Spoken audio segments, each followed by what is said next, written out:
Hello again, friends! And you are our friends, and welcome back to another edition of Jim Cornette's Drive Thru right here on another summer's day. It's hot in some places. We hope everyone in the South and in Florida is okay. But we're going to have fun today here on the show. I'm your host, the great Brian Last, and here he is, the star, the man who's promised to have lots of fun today, Mr. Jim Cornette. Does that count for me, the people in the South? Does that, because I'm kind of, Kentucky, some people claim it's Southern, some people claim it's Midwest. What? We didn't have a hurricane. Yeah, because Kentucky, in the Civil War, we didn't secede. It was the boundary was below us. We're in that. Some people try to claim Louisville, at least, as a part of the Midwest. What do you think? I think we're Southern. Is West Virginia part of the Northeast? West Virginia's not part of anything. But I would like to think that you included we've had nice weather. Thank you very much, Florida, for taking up all the oxygen in the atmosphere with the hurricanes. So we've had some nice weather for once here over the past 6 months or so. But thank you for asking, Brian. Thank you for your well wishes. I've had a nice week. Oh. Except for the watching of the wrestling and actually some of the talking of the wrestling. I've had a nice week. I've mentioned last, what was the last show we did? Did we ever stop doing that show? The Experience. Yes, that's what it was. Boy, it sure was. I mentioned it was Stacy's birthday this past week on the 29th. And her mom's in from California, been visiting. I ventured out in public again. I can say this now that it's over with. I didn't want to cram the city streets of Louisville with onlookers and curiosity seekers and autograph hounds. But we went down to Brendan's, our favorite restaurant, down on 4th Street again. Oh! The filet mignon, only surpassed possibly by the perfectly seared giant sea scallops, and we're talking the homemade mac and cheese, the herb roasted potatoes, the incredible appetizers they got, all kinds of the deep fried cheesy stuffed mushrooms. Jesus. You can it's like a tennis ball. You can just take it and just smash it on your face, and you get the cheese drips all over you. What are you saying, Jesus? If this was some gourmet dining here, I'll have you know there, Buster Brown. What are your Buster Brown? Buster Brown, as my grandpa used to say. What are your thoughts on mixing seafood with meat, like a surf and turf kind of meal? I mean, here you have scallops. I'm firmly in favor of it. You can't hardly not do that. Or did I just double negative that all to shit? That was a very confusing sentence. You can't. Well, goddamn, I'll have you know that I can't hardly not. Confusing man. You can't hardly not do that, can you? Of course, everybody knows that. What I'm trying to explain to you. Oh, God damn it, we started already.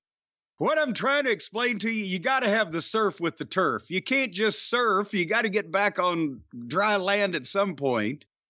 And down here at this fine dining establishment I was telling you about, Brendan's on 4th Street in Louisville. Take a credit app if you go to have dinner, but it'll be the best food you ever ate. If you get a steak, you can add on a skewer of shrimp or fried shrimp or the incredible scallops or a variety of other things, the béarnaise sauce. So you get the steak and then you add they got specialties too. You know, they're not even paying for this. I paid them for the meal. I'm just trying to tell you how nice it was. We went there for Stacy's birthday, had a nice time there, and I was out in public again, I'll have you know. And also, little Harley Quinn is feeling better every day from her recent illness. And as I mentioned to you right before we began recording, she just chowed down on a couple of carrots for her midday snack and had a big old gulp of water and is currently laying there by the sliding door looking out at the sun and the birds. So she's perky too. Everybody's perky because this is Labor Day weekend, Brian, coming up. I don't know, when is this show going to be out? I know we're coming up on Labor Day weekend because of the landmark event coming up on Saturday. but I'm not sure what day this particularly is as we sit here. But Labor Day weekend is this weekend as we are recording this. And of course, Labor Day is the greatest holiday in the United States. It's the day that nobody works. Why did they do that? Okay, shouldn't Who's they have they? made it? Well, whoever they is that does the holidays. Who's in charge of that now? Now or when they first instituted Labor Day? Well, I guess with the culpable culprits would have been whoever when they instituted Labor Day. Why did they make it Labor Day if nobody works? Why didn't they make it off day? Lazy day. Why does it have to be that? By naming it Labor Day, one would think that you would be required or somewhat morally responsible to do some work on Labor Day. It's a big holiday, everybody's celebrating, so you should do some labor. If they'd have said for yourself or for the government, like national service, what are you saying? Well, I know, just do some work. Goddamn, break a fucking sweat once in a while, lazy bastards. But by the way, I'll be working on Labor Day. Well, I will be too. I've worked every Labor Day since I've been a fucking adult. But most people don't. That's what the conundrum is about the name of the day. I think parades suck. What do you think? Well, it depends on what is the parade for and who's in the parade. What does the parade consist of? Just the idea of a parade, just standing on the side of the road waiting for this thing to pass you by. Like, it's one thing watching the Macy's parade on TV with the kids, but other than that, there's no value to the parade for me. When I was a kid, I didn't even want to watch the fucking parade. My mom took me to the Pegasus parade here in Louisville, I think one Derby, and I was like, if it's a bunch of naked strippers walking down the street in a parade formation, I'll watch that. Well, they do that in Coney Island, but other than that, what do you think? Well, then, okay, then let's say that, for example, they're carrying the coffin filled with the remains of shit stain, and everybody's having a party like one of those New Orleans things where they're blowing horns and dancing about. And was that a parade or a funeral procession? Well, it'd be a parade for me. Would you be having a horn and a hat and dancing? I'd be horny, all right. What? I've been waiting for that for a long time. Well, sounds like a different kind of parade. I'd be standing right up straight and proud at the occasion. All right. Well, I don't know. Oh, but I know what I was going to talk about. Thank God. Well, you see, you keep taking me down these highways and byways. Of course, Monday is technically Labor Day, but the big red letter day that everybody's been waiting for is Saturday, September 2nd, because that day of all days is the day we've been talking about for about a month now, the day that I've been waiting on for over 2 years now, the debut of the biggest, the greatest collectible project ever undertaken by Cornette's Collectibles, the Midnight Express 40th Anniversary action figure set for the first and last time ever. All four of us get action figures in a set, a display box nonetheless, heavily illustrated with beautiful full-color photographs. And as I've mentioned and ad nauseum over the last several weeks, we got 2,000 of these made. It's a project. It's exclusive to JimCornette.com through Figures Toy Company, my fine friends down there. And we got 2,000 of these sets made. And these are it. As far as 4-packs go, we're not going to remake this or do any more 4-packs of the Midnight Express. This is one collector's edition in celebration of our 40th anniversary that I might live long enough to do this again, but I don't think I've got the goddamn energy. The planning and preparation and nail biting and expense that went into this thing.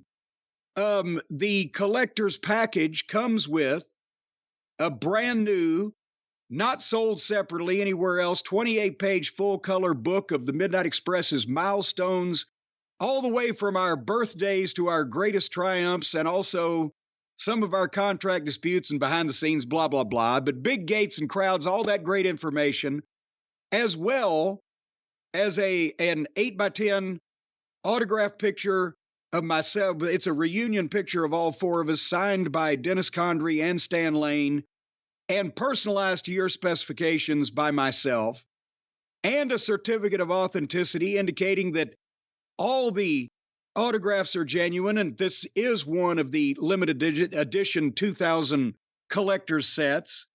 And we got 100 that you can get Bobby's autograph on a picture also for a slightly nominal raised fee. And as I mentioned also, and everybody's excited about it and getting ready for it. And the midnight, I'm talking Dennis, Stan, and Bobby's kids and grandkids, including the ones not born yet. We're beaming the news into the embryo, courtesy of the podcast. But they are anxiously awaiting this because all the proceeds are split evenly amongst the members of the Midnight Express. We're taking the middleman out so that the talent, for once in their life, actually gets some of the money from the merchandise. Because, plus the kids can now have, finally, beautiful Bobby turn on Jim Cornette and team up with He-Man. Hey! Now there's a team. Beautiful Bobby and He-Man. Come on. Against Jim Cornette and Skeletor. He wouldn't turn on me for He-Man.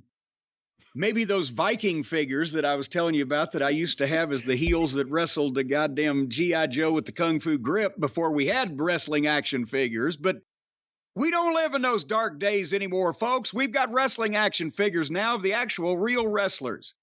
And you can get them this weekend, Saturday, September 2nd at noon Eastern at JimCornette.com.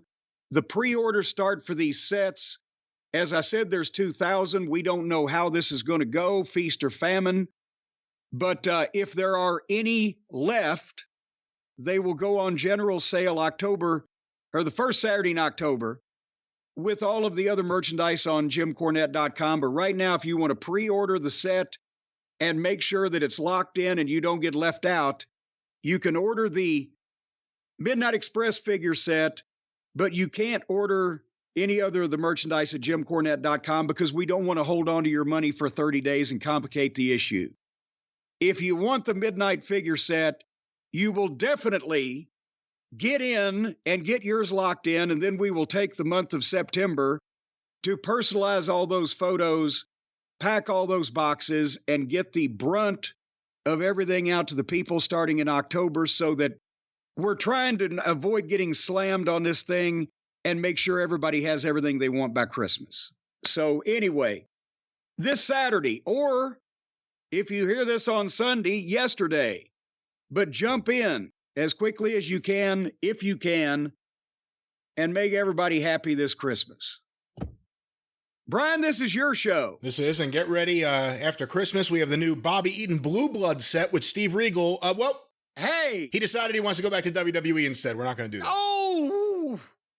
But it's my show. Do you know Bobby has had more because of the fact that Crockett's merchandising was caca, and the first, 3 years easily of WCW was caca, Bobby Eaton has had more figure sets with other partners than he has had with the Midnight Express, which is ridiculous.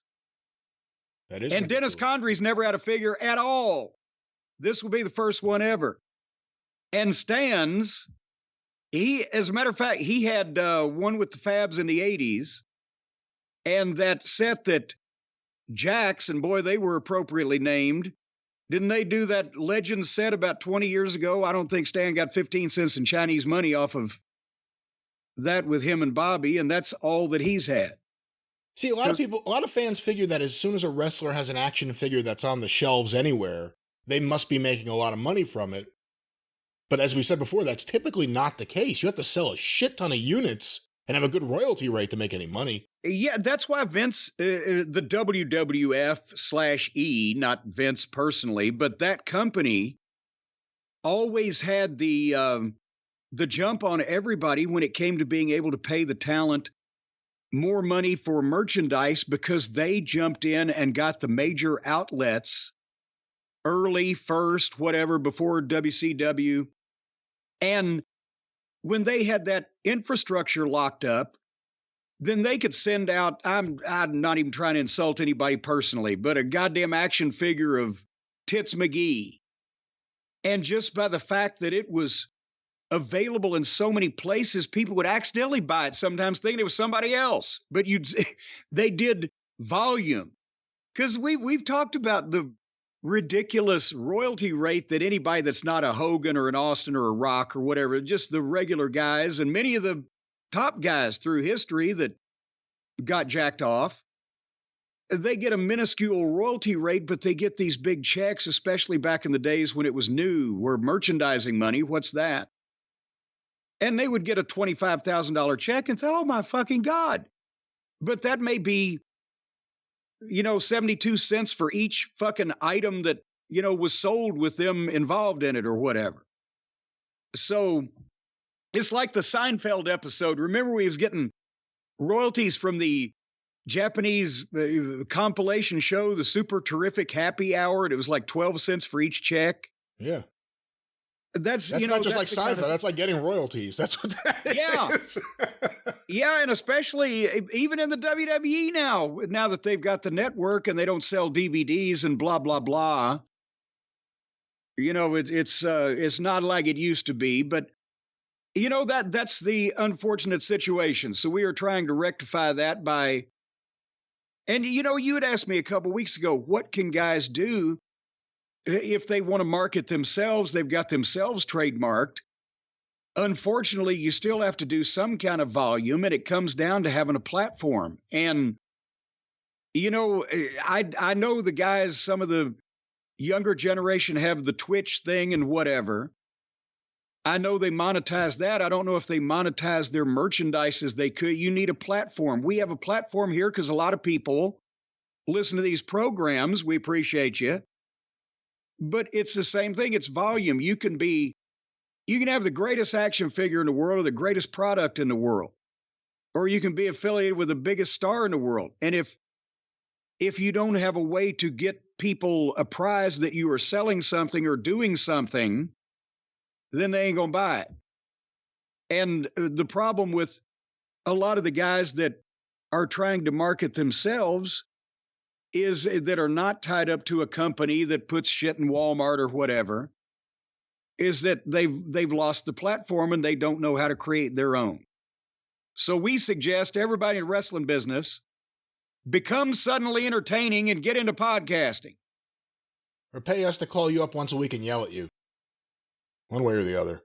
Well, there would be demand for that, but I'm already yelling enough. I'm afraid I'd lose my voice. Hey, before we move too far past this, and we have a lot to go over today, but an interesting question, just because it ties into the Midnight Express that came in, I wanted to ask you. This was sent to CornyDriveThru@gmail.com from Chuck Nolan Jr. Every time. Elyria, Ohio.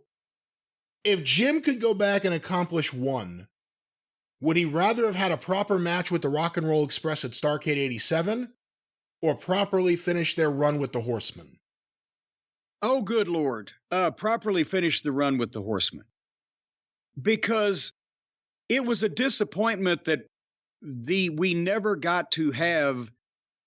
The thing about this, of all the Midnight Express matches that people remember, said this was the best with Fantastics, or that was Southern Boys, or Midnight and Rock and Roll drew more money than anything in the fucking 80s, or whatever. We never had a good match at Starrcade. Right.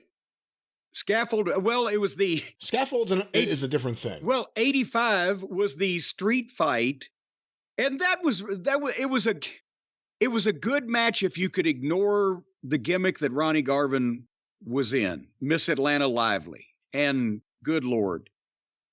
But a street fight with the Midnight Express against Jimmy Valiant and Miss Atlanta Lively. The match itself, everybody's bleeding. The shit looked good. They're fucking, they're ripping off the tuxedos, whatever the fuck.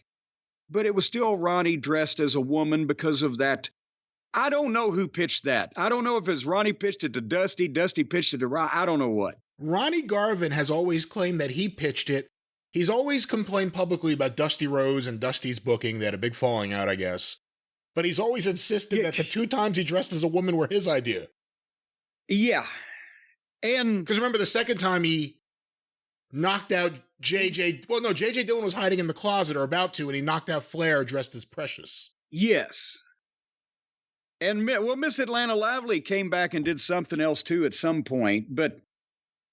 And I mean, I've told you when Ronnie first day he did that in Atlanta at Techwood at the TBS studios, dressed up in that gimmick, and he's got the big hair and the tight dress and the fake Snavitzes and all the makeup on and dangly earrings and these leather boots. Barbarian came in, looked across from the room like 30 feet away, kind of to the side, but his eyes perked up. He's like, "Ooh, who's the new girl?" And we had to tell him. And then he sat down and shut up for a little while. So there's that story, and there's the Gene Anderson story that you've told, and there's the story about him filming Body Slam and his wife. Was the Barbarian just a source of constant comedic stories and anecdotes back yes, then? Because he was such a great guy, but at the same time, when he would say something that would belie the barbaric look of him, the giant, muscle-bound beast with the weird haircut and the face paint, and he's like, "Ooh, who's the new girl?" Or "Oh, Gene, please don't hurt me no more." But anyway, where I was going with that was Starrcade 86 was a scaffold with the Road Warriors. Starrcade 87 was the scaffold with the Rock and Roll. And then Starrcade 88, we actually got to have a good match with the original Midnight, which was basically the one and only pay-per-view match that we got to have in that whole program before it got cut off. But it still wasn't, the presentation had already been watered down, and we didn't get the finish that we wanted because we wanted to put them over, but they insisted we go over and then they get heat after. So Who insisted? Was it Jim Crockett Jr.? Yeah, by that point it was Jimmy, because they'd fired Dusty and Jimmy was the interim booker. He wanted to keep us, and he didn't like the original Midnight team because he didn't think much of Randy Rose's work. And as number one, at that point in time with the roster we had, Randy Rose's work was comparable at minimum. And secondly, I don't care if it was goddamn Cheetah the Chimpanzee. The only reason that it worked was because it was the original Midnight Express, for fuck's sake. And he didn't, and that's why we ended up in the loser leave match where he was going to get rid of Randy. And then Dennis said, "Well, fuck this, they're doing it again." And he quit first. And then there we went. But nevertheless, so I would have rather finished the program with the Horsemen to finish answering the question than ask the one you were going to ask, because we had just started with the Horsemen. We didn't even get to have a big match, title match, whatever, on something that would be recorded like a pay-per-view or a television program, live Clash, whatever, to where we could have that. It just started drawing fucking money at the house shows, and we were making the biggest checks we had made, including the rock and roll program, because we were getting paid not only as main eventers against the Horsemen, but also because everything else was dreck. Whereas except for Flair and Luger, whereas in 86, they were spreading more of the money around because everything was hot.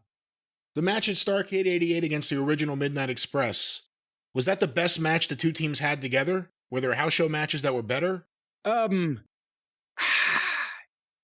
We didn't have that many house show matches. That's what I was trying to remember, if I even remember you guys having another straight-up tag match. And remember, that period of time was also where TBS decided, well, we don't want to spend the money to fly the managers to the house shows. We're going to do like Vince used to do and just have them on TV. And so the Midnights had a couple of matches and house shows that me and Paul Lee weren't at. And people didn't give a shit because that was another thing. That was the fucking program. And they didn't understand that. And then me and Paul, getting incredible amounts of heat with the rest of the managers, said, we'll fly ourselves. And they said, oh, no, we don't want you to do that. And then we started showing up in places we could drive.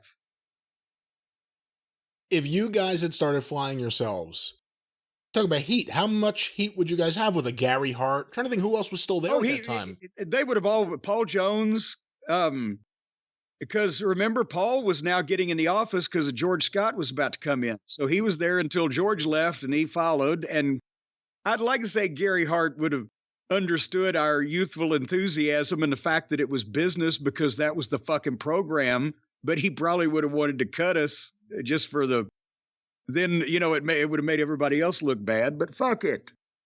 So the whole thing died. And this was the drive-thru, ladies and gentlemen. Well, there you go. Hey, we did 2 shows on the experience, so we could only do a half a show here, and people shouldn't complain, right? They shouldn't, but they will. And we have so much more to go on this show. I'm just joshing. We have so much more to go. You had to say that. Now we have to think about how much more we have to go. But there's so much to talk about. We have a big conversation later on with Tim Hornbaker. But Jim, once again, we start where we kind of left off with the experience. CM Punk and AEW, more stories have emerged. You may have been following this closer than I at this point. Apparently, Brian Alvarez of F4W Online and the Wrestling Observer reported that there was a second incident backstage at All In London. Yeah, and that's how people started picking up on it. Second incident at All In London. And the story that was reported, and I'm somewhat paraphrasing, I don't have it in front of me, was that after the Jack Perry incident, Miro confronted CM Punk, and they almost got into it. Well, there was some verbiage exchanged. We understand that it was like Miro came in and Punk was like, "Do we have a problem?" And Miro was, "I don't know. I will come all over you." Yeah, well, no, he didn't. He only wanted to come all over me. Now, come on, be serious. I don't know. Do we have a problem? Well, do we need to go outside? Punk said, "Do we need to go outside?" Well, maybe we do. I don't know. Let's just go out here. And they stormed off. That's what, and Brian Alvarez also, he said that he talked to 5 different, and this is the greatest thing, that Brian Alvarez, who, bless him, because it sort of like the Vanity Press project that I talked about that used to exist in printing a long time ago. Brian Alvarez made himself a professional wrestler when it became a thing that you could do by just going and getting himself booked on independent events. And with his size, I would imagine that it was probably in exchange for favorable reporting on their yellow journalism site, because for fuck's sake, I don't know another reason why Brian Alvarez, who lives in Washington, would be wrestling in suburban northern Indiana on a local event. What? Really? Yeah, I didn't know about this. Yes, I actually saw in Indiana. When I went to Chicago a few years before the pandemic, so 4 or 5 years ago, for something. I saw a flyer, some kind of Black Flag Pro Wrestling in Crown Point, Indiana, and Brian Alvarez's name was on it. I'm like, how the fuck does that happen, except that potentially they say, well, they'll talk about us. But nevertheless. Black Flag Pro Wrestling. I understand Greg Ginn took all the money. You know, I know they were a punk band. You went too deep on it for me, or I'd have popped for you. All right. But anyway, the point I was making is, Brian Alvarez, who manufactured him a little wrestling career and, you know, buddied up with Dave on the newsletter business, said he talked to 5 different people who were there. And not only there, but I know there was a bunch of people in Wembley Stadium, but I don't think he needed to talk to the hot dog vendor about what happened in the locker room. So he's saying that he talked to 5 different people in the locker room. And 3 of them were Matt Hardy. Well, there you go. Broken Matt, Woken Matt, and fucking Spoken Matt. But he talked to 5 different people that would have knowledge of this situation, and they all said it was serious. And that indicates not only that Brian Alvarez, that there's a bunch of blabbermouth, whiny little fucking tattletale motherfuckers in that locker room, they would immediately be able to report to Brian Alvarez. But secondly, that they believed it, or that they wanted other people to believe it, whichever it may be, because we now find out that Punk and Miro were fucking around and joking. Yeah, you got a problem with me? Oh, we need to take it outside? Let's take it to the ring! Yeah, let's take it. And they either bought it or want other people to buy it. Like, oh, this guy's having a problem with everybody. They were apparently laughing about the problem that did exist from the little whiny jungle jack. Yes, Miro has a problem with God, not Punk. I thought they were the same thing. Oh, come on. See, now your fandom of Punk has gone too far. Well, no, I saw the sign, CM Punk is God. They're all over Chicago, along with those people with those tiki torches, waiting for the opportunity to set the seats on fire if they bought tickets for 3 shows in 1 week in the same fucking town, and they don't get to see their favorite in any of them. From what I understand, AEW has banned tiki torches from the arena. Well, then they'll have a fucking acetylene torch, a blow torch, a pro wrestling torch. A few of those pro wrestling torches have been set on fire, and they're gonna fucking be pissed. But yeah, the Miro and Punk thing, and then that's why I saw people shooting at Alvarez, shooting down his explanation that, well, 5 people said that it was a dipshit. It doesn't matter because it still wasn't. Apparently, it was a whole big fucking hoo-ha over nothing. What in the past did those 5 sources tell you about things backstage? Whether it was the Brawl Out last year or Brawl In? Yeah, it was Brawl Out last year. I'm so confused with all these pay-per-views. What else have these sources told you that were reported, in some cases, people see it as anti-Punk stories, but what else do these sources who were wrong about this tell you in the past? About what they perceived in the back, just standing there and watching things. What they perceived and assumed was taking place, or wanted people to perceive or assume was taking place. Well, because we know a lot of these kids in the locker room ain't exactly smart to the business. If a couple of guys are yelling at each other and it sounds ominous, apparently they're about to commit mayhem. That's what they think. Or other ones of, hey, well, boy, we could see, nobody likes this guy. That's the story we'll tell. And here's fucking, lapdog and cauliflower head over there willingly, because they get attention and petting and ranch dressing, I guess. I don't fucking know. They get all the attention from these guys, so they parrot it, because why would they lie to me? We're friends. Friends. CM Punk was at the Cauliflower Alley Club the last couple of days in Las Vegas getting an award, and the Wrestling News' Lou Kippelman was there, and he approached him to ask him about this. We may have made a mistake, though. The question was, hey, Punk, do you got a problem? And then Punk put Lou in a front face lock, and it was over. Well, no, come on. Now, that did not happen at all, because I've seen the size of Kippelman's neck, and there's no way that Punk could reach all the way around that. So I sent Lou, I said, if you run into Punk, here are some questions for you. Hey, Punk, does Colin Thompson owe you money? Now that you've attended CAC, when do you expect to test positive for COVID? Did I have any other ones here? Hey, Punk, do you want to step outside? Well, and meanwhile, Punk was getting an award for his outstanding contributions to professional wrestling in and outside the ring, and the furtherance of same, while these dipshits are over there rolling around in barbed wire and broken glass. What do the issues with Jungle Boy say about the state of the rainforest? Lou was going to ask these questions, but in approaching Punk, Ace Steel bit him. So Lou is now out of commission. Son of a bitch. He's getting a tetanus shot. Now, I thought they had required Ace to wear a muzzle within 50 feet of any public structure. I don't know. That may not have, well, you know what happens? Vegas. Vegas stays in Vegas. Yeah, you can't enforce those rulings in Vegas. That's right.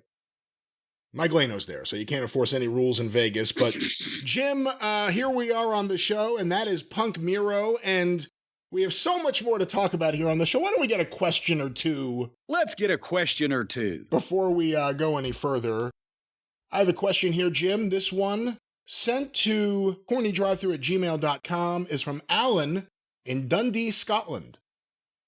My oldest... And by the way, do you know that's how Dundee got his name? From Dundee, Scotland? Yes, because his real name was Crookshank. Crookshank. But he was born in Scotland, but he moved to Australia. They knew he was Scottish. Dundee. Bill Dundee. So what happened in his family's past? Crookshank? That's a common name across the pond. You've never heard that? It's a common thing that happens in prison. Well, sometimes these things can both be true at the same time. Well, let's go to this question. Now, nothing to do with Alan here. My oldest son... Who's a crook but has never been shanked. He is not a crook, but let's see what he says here. My oldest son started training to be a wrestler over a year ago and was looking for some advice for him to really make it as far as he can. His coaches have given me and him good feedback on how he's progressing, but any advice you can give to further him. So come on, give some advice to Alan in Dundee, Scotland's son, who's training to be a wrestler. I've never... I mean, just give him some advice. Just come on. Tuck your head. Tuck your chin, right? No, it's impossible to give advice of any specificity to somebody who you've never seen them. You don't know their age, weight, height, athletic aptitude, personality. Also, what school are they going to? His coaches. I don't know who these people are. My advice could range from anywhere from keep doing what you're doing because you look really good to run out of this situation like your head's on fucking fire. And, there's not really a rule of thumb. I don't know that much about the current wrestling scene in Scotland as to how people are getting booked or how often or how profitably. So I would need more information, but I think maybe the question that might have been asked was beforehand was like, my son wants to be a wrestler. Here's the name of the guy that wants to train him, and here's how much money he wants, and here's how long he says it's going to take. And then I may have said, well, I've never heard of this fucking guy, and that sounds expensive, and holy shit, he can't do it in 6 weeks, so this is a bunch of bullshit. That kind of thing might be easier than jumping in right in the middle of this. Jim, I'm going to ask you a question right now, because several people sent me an image I have in front of me. If I asked you to name the last 4 people to pin Roman Reigns, could you do it? No. Any guesses? God damn it. Goldberg's one of them, right? No. No? No. I thought Goldberg beat him one time. No, who did Goldberg beat? That was... Brock. Goldberg beat Brock. That's right. That was a surprise. God damn it, I got no fucking idea. He's been the guy since we've been watching this shit regularly, hadn't he? He's been the guy for a while. Here are the last 4 people to pin him. Jey Uso. Okay, well, I guess I should have known that, shouldn't I? Probably. I guess recently happened. Yeah. See, all this stuff sticks with me. It shows you the match results don't matter anymore. Baron Corbin. Oh, God, and I remember him saying that in an interview now. So, yes, that's very telling. Eric Rowan. Okay, that's got to be a while back. I would think. Doesn't it? I don't remember when that was. So, yeah, I would guess it was a while back. Shield and the Wyatt family? No, I think it had to be after that. Well, when? I don't know. And finally, the 4th one on this list, I was surprised by this. Shane McMahon. Oh, my God. When did they ever... And apparently it's not been mentioned since. Shane hasn't been mentioned since. Well, wait, he hadn't been mentioned in, a year and a half now, but the last time he was back, they weren't screaming it from the rooftops, were they? See, if I'm Shane McMahon, you got to wonder if he wants to make a big comeback because his last appearance was so bad. It was the worst things that could have happened. Does he want like one last appearance just to end on a high note? Well, here's how I'd be looking at it.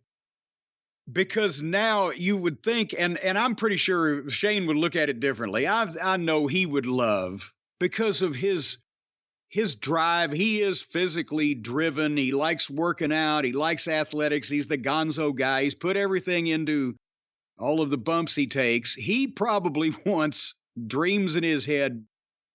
In the next year or two, I got to come back. I got to redeem myself. I got to go out with a big performance or whatever. But I would be going, all right, with all the shit that's happened in the wrestling business since I fucked up, they probably, and nobody's still actively pointing and laughing at me, right? But if I was to come back and fuck up again, my God, that would be so legendary. I can't take the chance of that. I'm just going to fade off and hope everybody forgets about that. Do you think Shane McMahon, if he wanted to end on a good note, and the new ownership structure of WWE said we don't want to do that, would he go to AEW, and would Tony Khan allow that on his show? No, he wouldn't, and yes, he would. Shane wouldn't go. Tony would allow it. You can't see Shane ever being mad enough with his dad or the system after his dad to go there? Okay, interesting. No, because that would also, regardless how mad he was at his dad, that would be Shane going to the second-rate, number 2, co-host kind of position, instead of the only thing he's ever done was for the biggest company in the world, his dad's, the McMahon family, his granddad's. He would not, maybe if one of his beloved friends, if The Undertaker opened up a promotion in Houston and was going to goddamn, have a relief fundraiser for dead puppies or something, Shane McMahon might show up in a situation like that. But Shane McMahon would never work for another wrestling promotion just to do a proper retirement match or anything else. Well, Jim, we continue on here with the drive-thru with a big segment, something we've all been looking forward to, and that is a conversation with Tim Hornbaker about his brand new book, The Last Real World Champion, The Legacy of Nature Boy Ric Flair. Well, that's right. And I've got to be honest, I've been waiting to do this for a while because Tim Hornbaker has written really the definitive history books of the modern era on professional wrestling, with the trilogy about the NWA, Capital Sports that became the WWF, and the death of the territories, and then, profiling Nature Boy Buddy Rogers. And now finally, this is the big one. And we have the man himself on the phone with us, direct from the safe part of Florida, Mr. Tim Hornbaker. Tim, thank you very much for being on the show today. Well, thank you very much, Jim and Brian. I'm very humbled by your words. It is a true honor and a privilege to be with you gentlemen today. I got to ask you, the thing that I'm most blown away by, before we talk about the Flair book in specific, is that your research is amazing. And it's obviously time consuming. It's got to be somewhat frustrating at various points, but it's so thorough. And you always, especially in your books, as I mentioned, on the NWA history and the formation of Capital Sports, the amount of material and places you have to go to get it that you've got to sift through to do something like that from that far back in history is how do you have the patience is my question. It's something I think I've learned over time. I mean, I really love researching. Let me just put that out there. I really do love digging through the old documents and trying to find information that nobody's ever found before. And I think I got that bug probably 20, 25 years ago, and I still have it today. It's just something that drives me. I really do love sifting through court documents and newspapers, and I do, and I think another thing about it is that when I find a piece of information, even a small line in a column from 50 years ago, I have a kind of a system of organization where I'll tuck that away, and then later on I'll piece that in with other information. So I think it is kind of a system that I have built through the years, and it's been a learned process. I've definitely struggled. I think in my NWA book, I've always said that if I could go back and do that book differently, I certainly would, and I would improve upon it. But I think at this stage of the game, I've gotten to a point where I can do these projects and take on so much information and then figure out a way to have a kind of a style and a narration where it's not an overburden, but it flows when you read it. So again, it's been a trial and error. I've definitely made my mistakes through the years and getting to the point where I am now. But it's definitely been a journey that I've enjoyed. I've got to have you come up here and just organize my vault if you've got this system. I have probably every fact ever in wrestling, and I don't know where any of them are. But That's the thing. You're very chronological.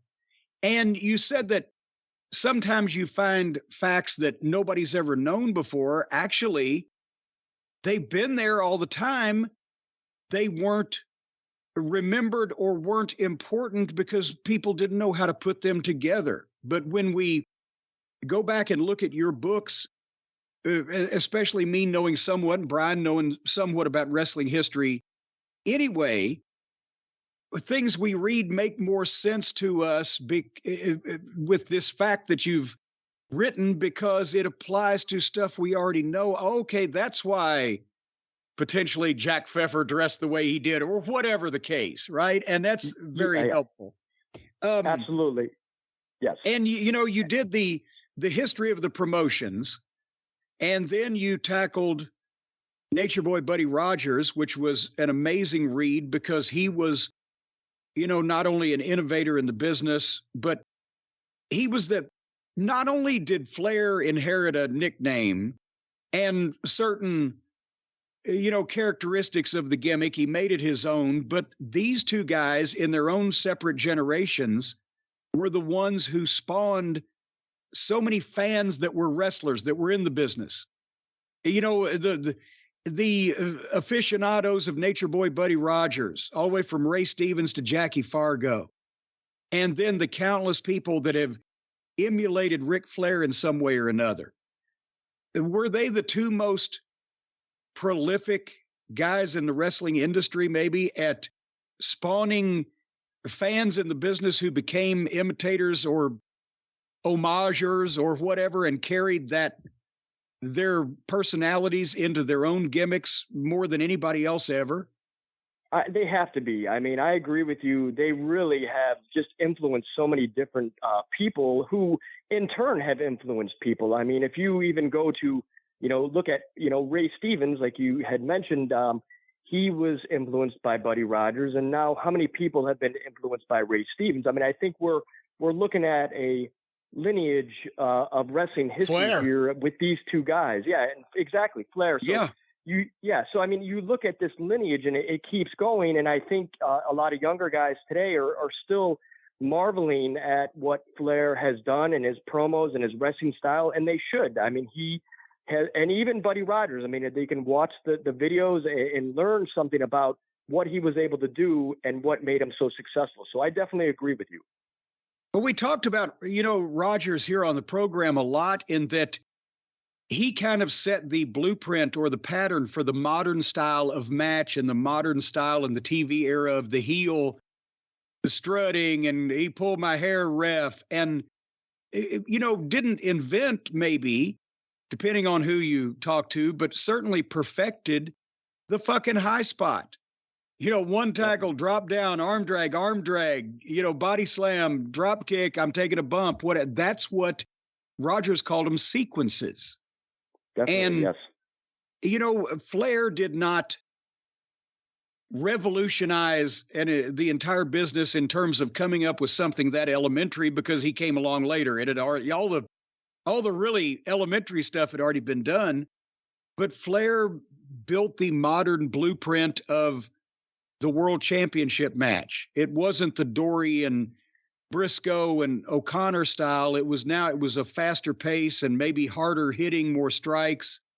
And now, what Flair did night after night for those years as world champion is kind of the model for the modern world title match. Absolutely. Ric Flair, I would say, revolutionized what it meant to be the world champion. And I think because he believed so much in it, he lived and breathed the world championship, but also he brought extreme conditioning and, his own flavor to the ring, and even outside the ring, being the cocky, confident interview that he was. I mean, he was just the entire package, but night after night after night out there on the road, he really epitomized what the definition of a traveling world champion was. And he differed from Rogers and differed from Thez, and he just brought a new kind of style to it. And I think one of his real strengths was that he was able to match up against so many different guys out there varying size and talent and still put on a good match. I mean, you left those arenas really wowed by Ric Flair. And in those days, if you read contemporaneous reports from fans, Flair was always beloved in those days for how hard he worked and what he gave night after night. So he really defined what it was to be the world champion, and there was no one else like him. Well, and with Rogers, his personality during the 50s, it was kind of like, his heel persona, kind of like one of the wise guy gangsters in the gangster movies in the 40s, right? Hey, Pally. But that was contemporary at that time. And with Flair, when he was in the Carolinas in the mid-late 70s, except for the fact that he was 250 pounds, he looked like a guy that might be on stage at the Greensboro Coliseum in a fucking rock band. He was contemporary. So it was contemporary, two completely different images, but contemporary for their time. And that's a thing with, you cover Flair's life story, including incredible detail on the, his adoption that's been public knowledge and, some of his childhood school exploits, etc. But you could write a book on various parts of Ric Flair's life and, you could have a 7-volume set. I think you did a really good job balancing. You could write a book about his wrestling triumphs that only the wrestling fan would want to read and leave out all the personal stuff. Or you could write, 2 books on the personal stuff, the good stuff, and then the modern day, the bad stuff, the financial scandals. You could cover all of that. You get everything in, you mention it, but it's neither a tabloid sleaze focus where everything's on his questionable antics, in modern times, or it's not just a fan publication where it's just all wrestling. You've kind of balanced the whole thing throughout as best you could in one book of 300 and some pages. Jim, I really appreciate you saying that, really, really, because I really labored and struggled with this book. I mean, I knew that with Flair's wrestling career, if I was just writing about his wrestling career, I've done that before. I've written about people's wrestling careers and their achievements and their highs and lows in the ring and around the ring. I've done that. But with Flair, there was a whole nother dimension of his, like you said, his financial problems, his divorces, his, the plane ride from hell, all of these things that were compiling. And I knew about that going into this book. I knew that was going to be difficult. But the key was finding a balance in the narrative and keeping it unbalanced and independent as I do with my books. I wanted to write it in such a way where it didn't look like that I was defending Flair or I was hyping him up or anything. I wasn't trying to explain why he did what he did. I wanted to give readers, the information. I wanted to lay it out, and I wanted to do it in a thorough way, in a kind of a chronological order where, in the 70s, you see that he has financial problems. You see that he's traveling more and spending time with his family less. You see that, it looks like he's going to have a divorce. And, there's all of these things that are building up, and I have to do it intertwined with the wrestling stuff too, because that's the meat of the matter. I'm trying to combine this, and I'm telling you, it was not easy. So, for you to say that and mention that, I really appreciate that. And it was a difficult chore. And I just tried the best I could. Well, I think a lot of and there's still a ton of the old Mid-Atlantic wrestling fans out there in the Carolinas that remember the 70s, but I think any wrestling fan, even people who weren't born in the 70s, one of the best parts about this book from the wrestling standpoint is you go into great detail with dates and crowds and quotes from newspaper articles on Flair's time in the Carolinas, from the time he started in 74 through when he first time as world champion in 81. That 7-year period, he went out to St. Louis and different places in Japan and etc. But he was the man in the Carolinas, and it also shows how popular the business was in that territory at that point in time. And, the various huge names that Crockett kept in the territory, where you see Flair and Valentine as champions, wrestling the Andersons and all the top names of the NWA. And it's great that also that there was heavy newspaper coverage. I say heavy for wrestling. Heavy newspaper coverage in that territory, Charlotte Observer and the Raleigh paper, et cetera, because you've got stuff to look back on, and that was reported in instead of just in the arena programs. But with the Charlotte Observer article that you mentioned from 1976, Flair's earnings are quoted as like 125 grand. A lot of people may think that's wrestling hyperbole, but I know for Dennis Condrey, from the time that we became partners in the Midnight Express, wanted to go to the Carolinas because he had been there early in his career, and he'd been back and forth, and he knew how much those guys were making. Even though he'd never been able to work there as a feature, he started out refereeing at, early in his career there. But those guys, Flair and Valentine, were having $2,000 and $3,000 weeks in 1976, 77 in a 3 or 4 state area, to the point where they would rent limousines to go to the fucking matches just to impress the fans. It was an incredible period, and you went into great detail with that. I think a lot of the modern fans that have just seen Flair on national TV from the late 80s and on might be thrilled to learn what a star he was and what level of business that the business was doing back at that point in time. Yes, absolutely. The Mid-Atlantic region was the place to be. And I think that is why so many guys worked there and stayed there, because there was just so much money in Jim Crockett's territory. As you said, it was a multi-state area, and they worked, sometimes 7 days a week, and there was just a lot of money, and Flair was on top. I mean, once he got to the pinnacle of the region, the money to be made was astronomical. And I think he was asked at times, why didn't he travel more? And not only, the money was a great allure. I think he also loved the territory. He loved the people. He was had a great life there. And just the territory was thriving. And the money was amazing. And he really became a superstar. I mean, Flair really transitioned from being a rookie prelim guy and working at the bottom in the AWA to going to right on the doorstep of being a world champion. So he really thrived making money, but in the ring and as a personality, he really came into his own. And the Mid-Atlantic territory was a really booming place, and it was a lot of fun to research.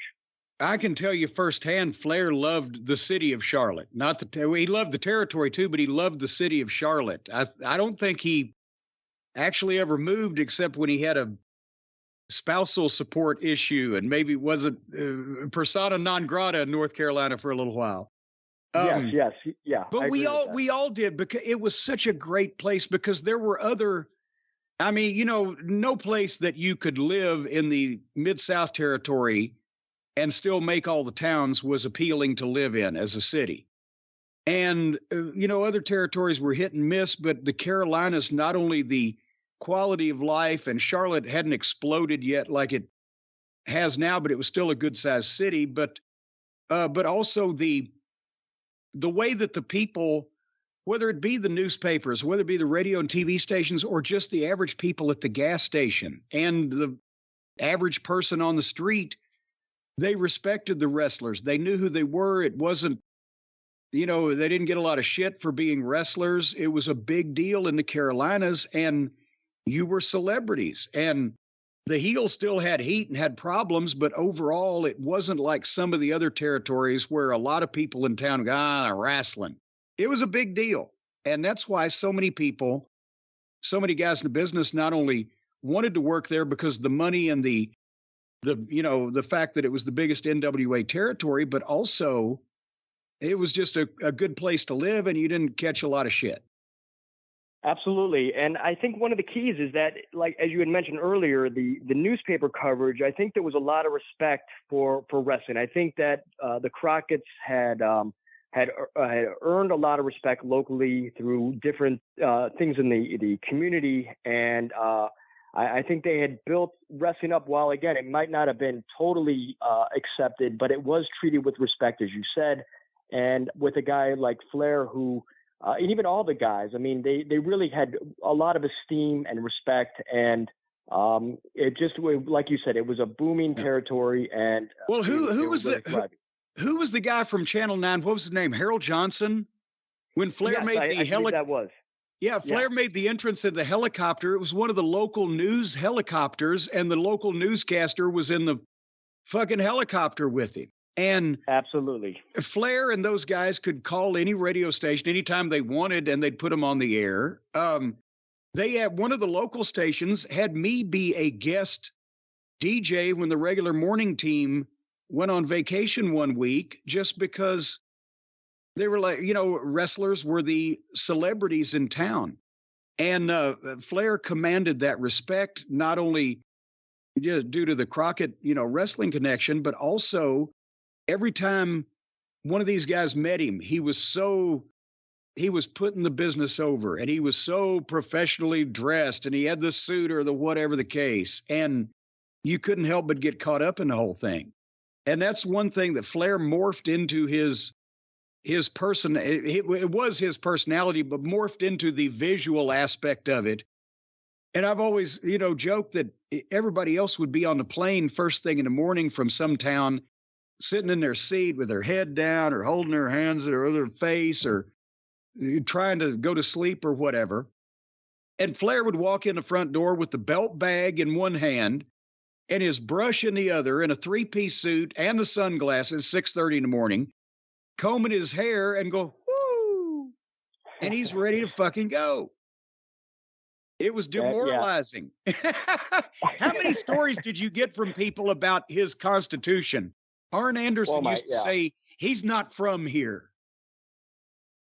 And it's true. I mean, it's really unbelievable how he would wrestle 60 minutes, party all night, be up at, the crack of dawn to work out and, be on his way to the next town. I mean, he really had a remarkable constitution, and I've never heard anyone in the business have anything like it. I mean, it's really astronomical what he was able to do. And I think that spoke to his longevity, and it also spoke to the fact that he loved the business, and that's the way he carried himself.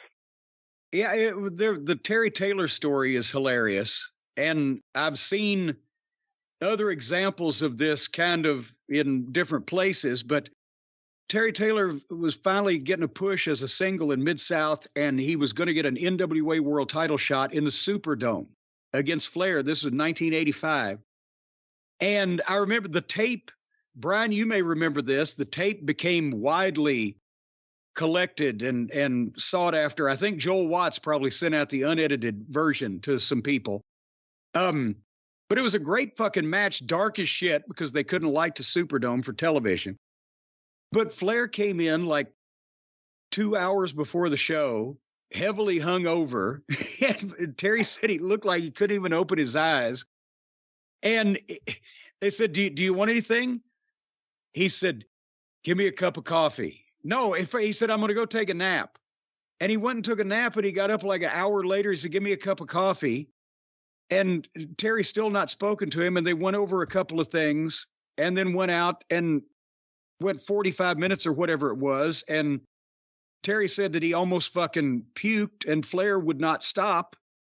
He would just, it was like nothing was wrong. Because when he turned it on, he turned it on. He did. He was like a machine, and it's really just unbelievable what he was able to do and how he was able to transition between all these facets of his life. And he could go from one gear to the other. And when it was time to step into the ring and perform before an audience, he was the professional, he was the nature boy, and he let it all fly. You've got tons of the results of his major matches in here and dates and etc. But they've put out on Twitter occasionally one or two of the old NWA World Champion schedules for 1983, I think, is the period of time Flair had it. They put that out on Twitter here lately, where you see that there were literally no days off for a month or 6 weeks at a time, and then you'd get one or two or whatever, or they'd be in a territory for 4 or 5 days, like the Carolinas, but in the middle of it, he'd have to shoot down to Texas or up to St. Louis to make a shot or whatever. I wonder, is there any way of calculating in the main world title years what kind of mileage Flair may have traveled in just a month's period of time? Because I know I used to keep ours because we were in the car all the time, but he was in a plane every day. Yeah, absolutely. I think in the book I do calculate one of his journeys, but I know it was there were times where he had stretches where it was easily tens of thousands of miles across the United States, and then shooting. I think on one time he was in Charlotte and then had to go to Tokyo, and I mean the trips back and forth were continuous, and within a month's time, I mean easily I would say 50,000 miles. I mean it's really hard to calculate, but the amount of mileage that he was doing on a consistent basis was like nothing that none of his predecessors had dealt with. And like we said, I mean, his constitution to deal with that was just remarkable.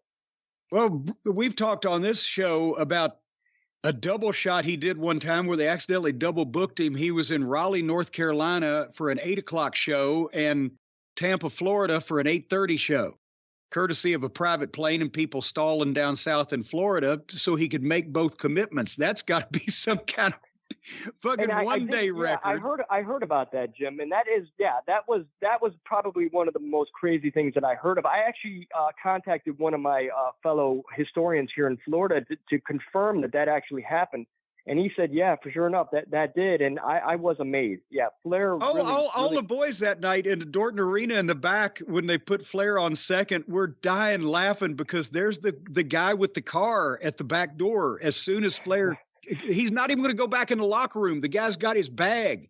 He's going to jump in the car in his tights and go to the airport in Raleigh to take off in the private plane to get to fucking Tampa in time where somebody's going to pick him up there and hustle him in the ring by 11 o'clock or whatever. And I mean, that was not even a strictly a double shot, because a double shot in wrestling terminology is an afternoon and evening show. That was just ridiculous. It was a mistake that he was able to fucking do. But I mean, Crockett booked us one time, Flair on top, a double shot in Greensboro, North Carolina at 2:00 and Albuquerque, New Mexico at 8:00 their time, Mountain Time. And Flair made both of those as along with the rest of us, but he was in the main event of the fucking thing. But this one was even tighter.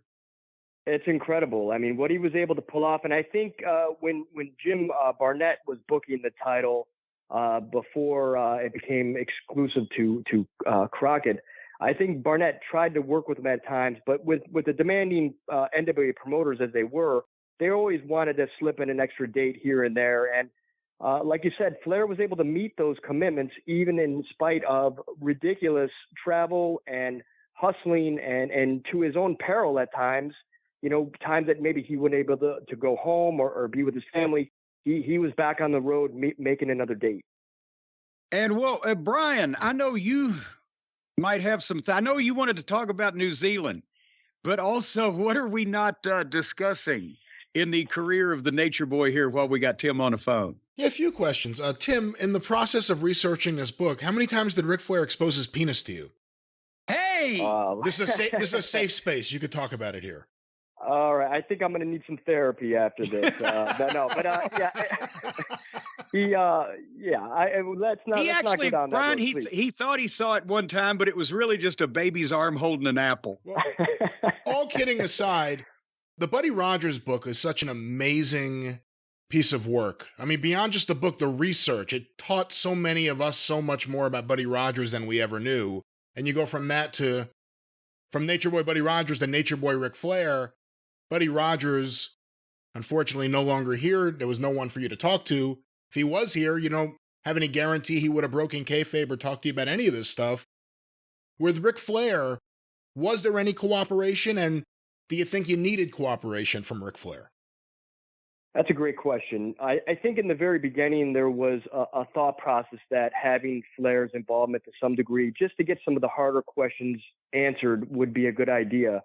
I actually discussed this with my editor, and I did a lot of thinking about it. And with my previous books, even though this is the first individual that I've written about in a biography form that is still alive. I think it was important to me to maintain an unbiased and independent research tact going into the book. And I think that was my goal from beginning to end. And once I had made the decision, that was what I focused on, just trying to find independent sources and to utilize information from even old interviews. But I really wasn't getting a biased look. I wasn't getting I wasn't putting out what Flair had said in his autobiographies and whatnot. I was kind of doing the independent research, and I think that was the decision I made, and that's what I went forward doing. For you, do you enjoy the process of researching a subject better than an overall topic? Because again, as Jim mentioned earlier, you did the 3 books about the history of modern American wrestling, if you really want to put it that way, the NWA, Titan Sports, everything, and of course the Death of the Territories. But now you've done Buddy Rogers, now you've done Ric Flair. What do you prefer? Do you prefer a biography, or do you prefer an individual topic or a series of topics, an overall theme? Yeah, that's a great question. I think that at this stage, I really do enjoy writing biographies. I mean, I like getting into, focusing on a subject matter and really trying to immerse myself in their life and learning about everything that they have done and really getting to the core of a subject. And I actually have written several books on some baseball players as well, Ty Cobb, Shoeless Joe Jackson. And I think I got the bug when I wrote those books, and then it transitioned to, of course, my book on Buddy Rogers, which I loved working on. It was just a book where I could just, you really want to learn everything you can about that individual. And the same went with this Ric Flair book, and it presents challenges, of course. It's maybe writing about a subject matter or a theme, you could do things a little bit differently. But with a biography, there are certain rules and guidelines that you kind of have to follow. But I really enjoy doing that. And, it was something that I really, I felt that I could do well and present the story, and I enjoy doing. Hey, Tim, you glossed over something a second ago, but you did write a book on Shoeless Joe Jackson for all the wrestling but non-baseball fans out there, the 1919 Black Sox scandal. Brian, I know that's something near and dear to your heart, but I saw the book, read the book, and even though I'm not a baseball aficionado, it's a scandal. It has organized crime, it has victims, it has pathos, it has everything. That was a great book too. So you're not just plumbing the wrestling well. You're going for all the sports. Hey Tim, Thank you, Jim. Hey Tim, should Shoeless Joe Jackson be in the Hall of Fame? Big part of me says yes. Big part of me says that he really was I want to say, and do this delicately, his education wasn't the best. He wasn't the smartest guy. I think he got roped into something that he probably realized later that he was in over his head, but I think his baseball statistics stand for themselves, and I think he should definitely be given consideration. Well, there you go. Well, is that what you wanted to hear, Brian? I wanted to hear his answer. Are you leading the Shoeless Joe charge? I am not leading the charge, and I will not give my thoughts on this matter. I don't want to sway any of the potential voters out there. But did your grandfather, did grandfather last lose any money in that scandal? No, he had nothing to do with that. Rothstein, you have to talk to. Tim, the book goes into a lot of detail about WCW in the 90s, specifically when Ric Flair returned. They really needed him. He got along with Bischoff early on. He's the one who connected Bischoff with Hogan. He was booking right when things started to at least creatively turn around, if not. He was also doing the house shows when the house show business started turning around, him and Randy Savage. But during that period of time, Ric Flair's talked about having confidence issues.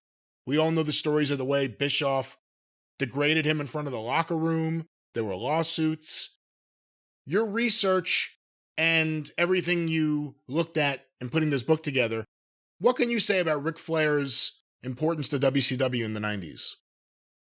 Well, he was the backbone. I mean, there was a lot of guys like Sting and that were really the foundation of the company. I think Ric Flair was just one of the key players throughout that time period, in spite of the fact that when Hogan came aboard, he was kind of pushed aside, and there was a kind of a transition to this new kind of basis for what they were building the promotion around. But even so, even all the times they buried Flair with the wacky angles and the forced retirement, and then even after he had the issue with Bischoff and came back, they did a heart attack angle, and he was in the mental hospital for a while. I think the ratings at the time always reflected a spike when Flair was on TV, and even though they wanted to build this new blood and they wanted to build up the younger talent, Flair was always consistent. He was a consistent draw.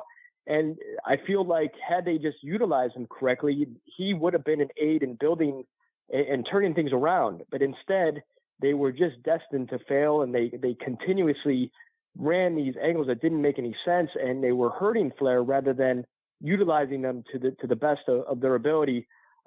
It's amazing that he was able to get through this, and it is completely understandable that he had self-confidence issues because of just the way he was being used. And for a legend like him at the time, there were much better ways to utilize him. Hey, Tim, have you noticed in doing research on so many books of wrestling history from the 30s on up, and then somewhat of modern day, as you were mentioning, the 90s and on, those kind of things started happening when it moved away from the guy who made the creative decisions. Also, the money was coming straight out of his pocket or going straight into his pocket. When it became the guys making the creative decisions were getting paid like everybody else, and it didn't matter what the bottom line was, you got shit like, well, we don't care if he does ratings. We're going to bury him in the desert. Absolutely. Absolutely. And that's one of the weird things about professional wrestling and its evolution is that some of these guys throughout history have attained power, and with the ego and the power struggle, I would say that the wrestling has suffered, and wrestling fans have suffered as a result. I mean, what could have been, what should have been, why didn't this happen? I mean, how many times have we looked back at wrestling history and these major moments where things could have, the spike of wrestling's popularity in the late 90s? I mean, how can they destroy that? How did they ruin what was something that was so great and turn it into, just destroy wrestling's value at that point? There was a money value there. I mean, you really found a way to turn away what was a new golden age. And yeah, it was all the bad decision making and power plays and egos, and it's just I still can't understand it. Hey, Tim, what would have happened if Jim had been able to get Ric Flair into the building that time for the WWF pay-per-view in Charlotte? Well, I think a lot of heads would have exploded. I think it would have been an amazing for some instances, but I think Flair probably would have paid the price on the other end. But I think I think Jim was going in the right direction. I think that would have been a great thing for wrestling at the time, at least. Well, see, we had a loophole in that I can't remember exactly now. It's been almost 30 years, but what Ric's contract status was, you may know better than I. That was the period of time he was on the outs. It was the pay-per-view in Greensboro, North Carolina that the WWE did where it had been 12 years since Starrcade 86, and we finally beat the gate record that we had set there. But the deal was Reed had just won that grade school wrestling tournament, right? He was still in grade school at that point in time, right? In 1998? Yeah. And he won some sort of amateur title, yeah. And what was going to happen was that after one of the matches, suddenly people would see Ric Flair and his son Reed walk into the arena and come sit in the front row, and the announcers would say, well, ladies and gentlemen, we've got a wrestling champion from the state of North Carolina that has just joined us, and we'd like to interview him here right now. And they'd go and they'd interview Reed with Rick sitting right next to him, not saying a fucking word. That was the idea. Yeah, that would have been classic. I mean, yeah. And so what was Flair's attorney at the time? Was that when he was using John Taylor? I believe so, yeah. Troy and Taylor in Atlanta? Yeah, but exactly. So the deal was I was in Vince's office in the Greensboro Coliseum. Vince couldn't get on the phone because he wasn't going to plausible deniability. He's not talking to Ric Flair, right? Now, I'm talking to my friend Ric Flair that I talk to on a regular basis, who's circling the Greensboro Coliseum in the limo with the fucking phone in the limo back when they had those, talking to alternately me and John Taylor in Atlanta about whether or not he should actually go in and do it. And then finally they say, we think you might be okay, but it might not be worth it. And they turned around and went back to Charlotte. I was like, Newman. Well, yeah, I think a lot of heads would have exploded for sure had you gotten that one. And it would have been a classic moment for wrestling. I think there was a lot on the line, but that would have been a beautiful scenario for sure. Kim, is there anything you really wanted to know that you couldn't find out, or anything that, now that the book has been published, just continues to frustrate you, or just something that in your research you couldn't come to an answer on? That is a really great question. To be honest, I'm going to say that I really got fortunate with this book that due to the pandemic, there was a lot of trouble getting court documents. And I knew getting certain court documents out of the state of North Carolina were imperative to my research. I mean, they were just, I needed to bounce things off them. I needed to find dates. I needed to find the exact wording of certain situations. And it was impossible to get court documents during the pandemic. And once the courthouses started opening up and they started to kind of lighten up on the rules and the regulations that they had, these stringent rules that they had in place, I at the last minute, within 3 months of my book being due, I was able to get probably 2,000 court documents out of Mecklenburg. And one of the documents was the divorce records from his first wife with Leslie. And within that opened up a whole floodgate of new information I did not have, financial records, information about his tax debt at the time. I would say that I was very lucky to get that at the last second, because had I not achieved that, and I say it achieved because it was a big success for me, had I not gotten that, I think the book would have been very different. I think I would have been at a big loss for a lot. So I think I lucked out, and again, luck is a imperative word there. But I really was able to get what I needed to close this book up and finish it the right way. Back to you, Jim. Back to me? I was engrossed in the questions Brian was asking you. Well, speaking of wrapping up the book in the right way, it is The Last Real World Champion, The Legacy of Nature Boy Ric Flair. It's by Tim Hornbaker. It is published by ECW Press. Don't let the name fool you, folks. Heyman's got nothing to do with it. Tim, you can... Obviously, this book is out now, correct? Has it been released, or it's about to be released, or escaped? It's going to be formally. I think some people have gotten deliveries. I don't know how, but it's supposed to be formally released on September 12th. So it's definitely a couple days off, but it's coming out very soon. And where can they, again, I've said this so many times, there's so many great books about wrestling, and so many different people have written about this territory or that star. But if you want to know the history of professional wrestling, at least in the United States, your trilogy, the NWA, Capital Sports, and Death of the Territories, is the place to start. Where do they get those, if those are still available? Jim, I appreciate that. Yes, you can probably still pick them up at any major bookseller, Amazon, Barnes & Noble, or you can go to ecwpress.com. Those books should be readily available. And yes, I appreciate your words, Jim. And if you can ever find a box or two that falls off the truck, I'll be glad to put them up at jimcornette.com. But I don't want to mess with the big boys. I would love to work with you on that. That would be an honor. That would be great. We could figure that out. And I'll give you at least 10% of all your business. Anyway, Brian, I was about to say, Brian, close her up. Hey, Tim, what are you working on next? Well, I kind of have a big exclusive for you, gentlemen, today. At this stage of any project, I usually I'm thinking about my next book and got my head trying to figure out what is going to be my next project. For me personally, though, the last few years have been very challenging, and I've dealt with some serious health issues that have kind of set me back a little bit. So this announcement that I kind of want to say that is that I'm going to step back from writing and research for a little while to kind of focus more on my family and my health. And I'm not saying that this is a retirement or anything. I'm just saying that for the time being, I'm gonna take a little time to rebuild and to recover a little bit. And I think there will be another book on the horizon, but for the time being, I think I just need some time off. Well, you didn't clear this with me, Tim. And as a selfish prick, and speaking for another selfish prick in Brian, just your health and your family is nowhere near as important as our knowledge and enjoyment. This is a great negotiating tactic, Tim.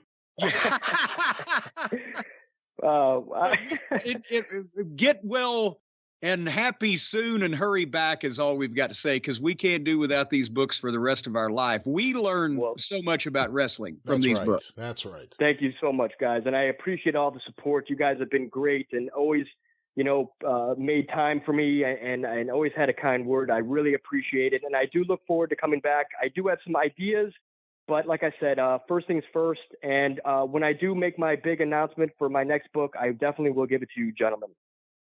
In the meantime, kayfabe the 4-part series on the Midnight Express and Jim Cornette till later on. We have an official launch. I got you, Jim, for sure. Well, gentlemen, with that, we'll return to the drive-thru after this short commercial timeout. You know what that means, Jim? Yeah, it means somebody's beating on your hubcaps again. No, it's a commercial timeout. It's another commercial timeout, and of course, Tim Hornbaker. He said he may not do another biography, but we know the truth. He's right now working on the biography of Felix Helix, the man who brought the world Helix mattresses. Was that old Mr. Helix's name Felix Helix? I didn't realize that. That's what I've heard. I thought his name was Grover Cleveland Helix, but nevertheless, our friends at Helix Sleep would have been great partners for Ric Flair. You just heard about that schedule, folks. You heard about the sleepless nights that Ric Flair spent on the road. Well, if he just had a good quality Helix Sleep mattress to carry around with him. I know Flair many times associated with a lot of women that carried a mattress around on their back, but he never carried one himself. And if he'd have taken it to Tokyo and to Auckland, New Zealand, and to the all Stairmaster the places, the Stairmaster. He had the Stairmaster. No, have it on his back on the Stairmaster. Oh, he could tie the mattress to the Stairmaster that was already on his back. No, the Stairmaster's not on his back. I'm saying tie the mattress to his back and continue doing his Stairmaster workout, but he would have the mattress on his back. He could just fall back off the Stairmaster and land on it.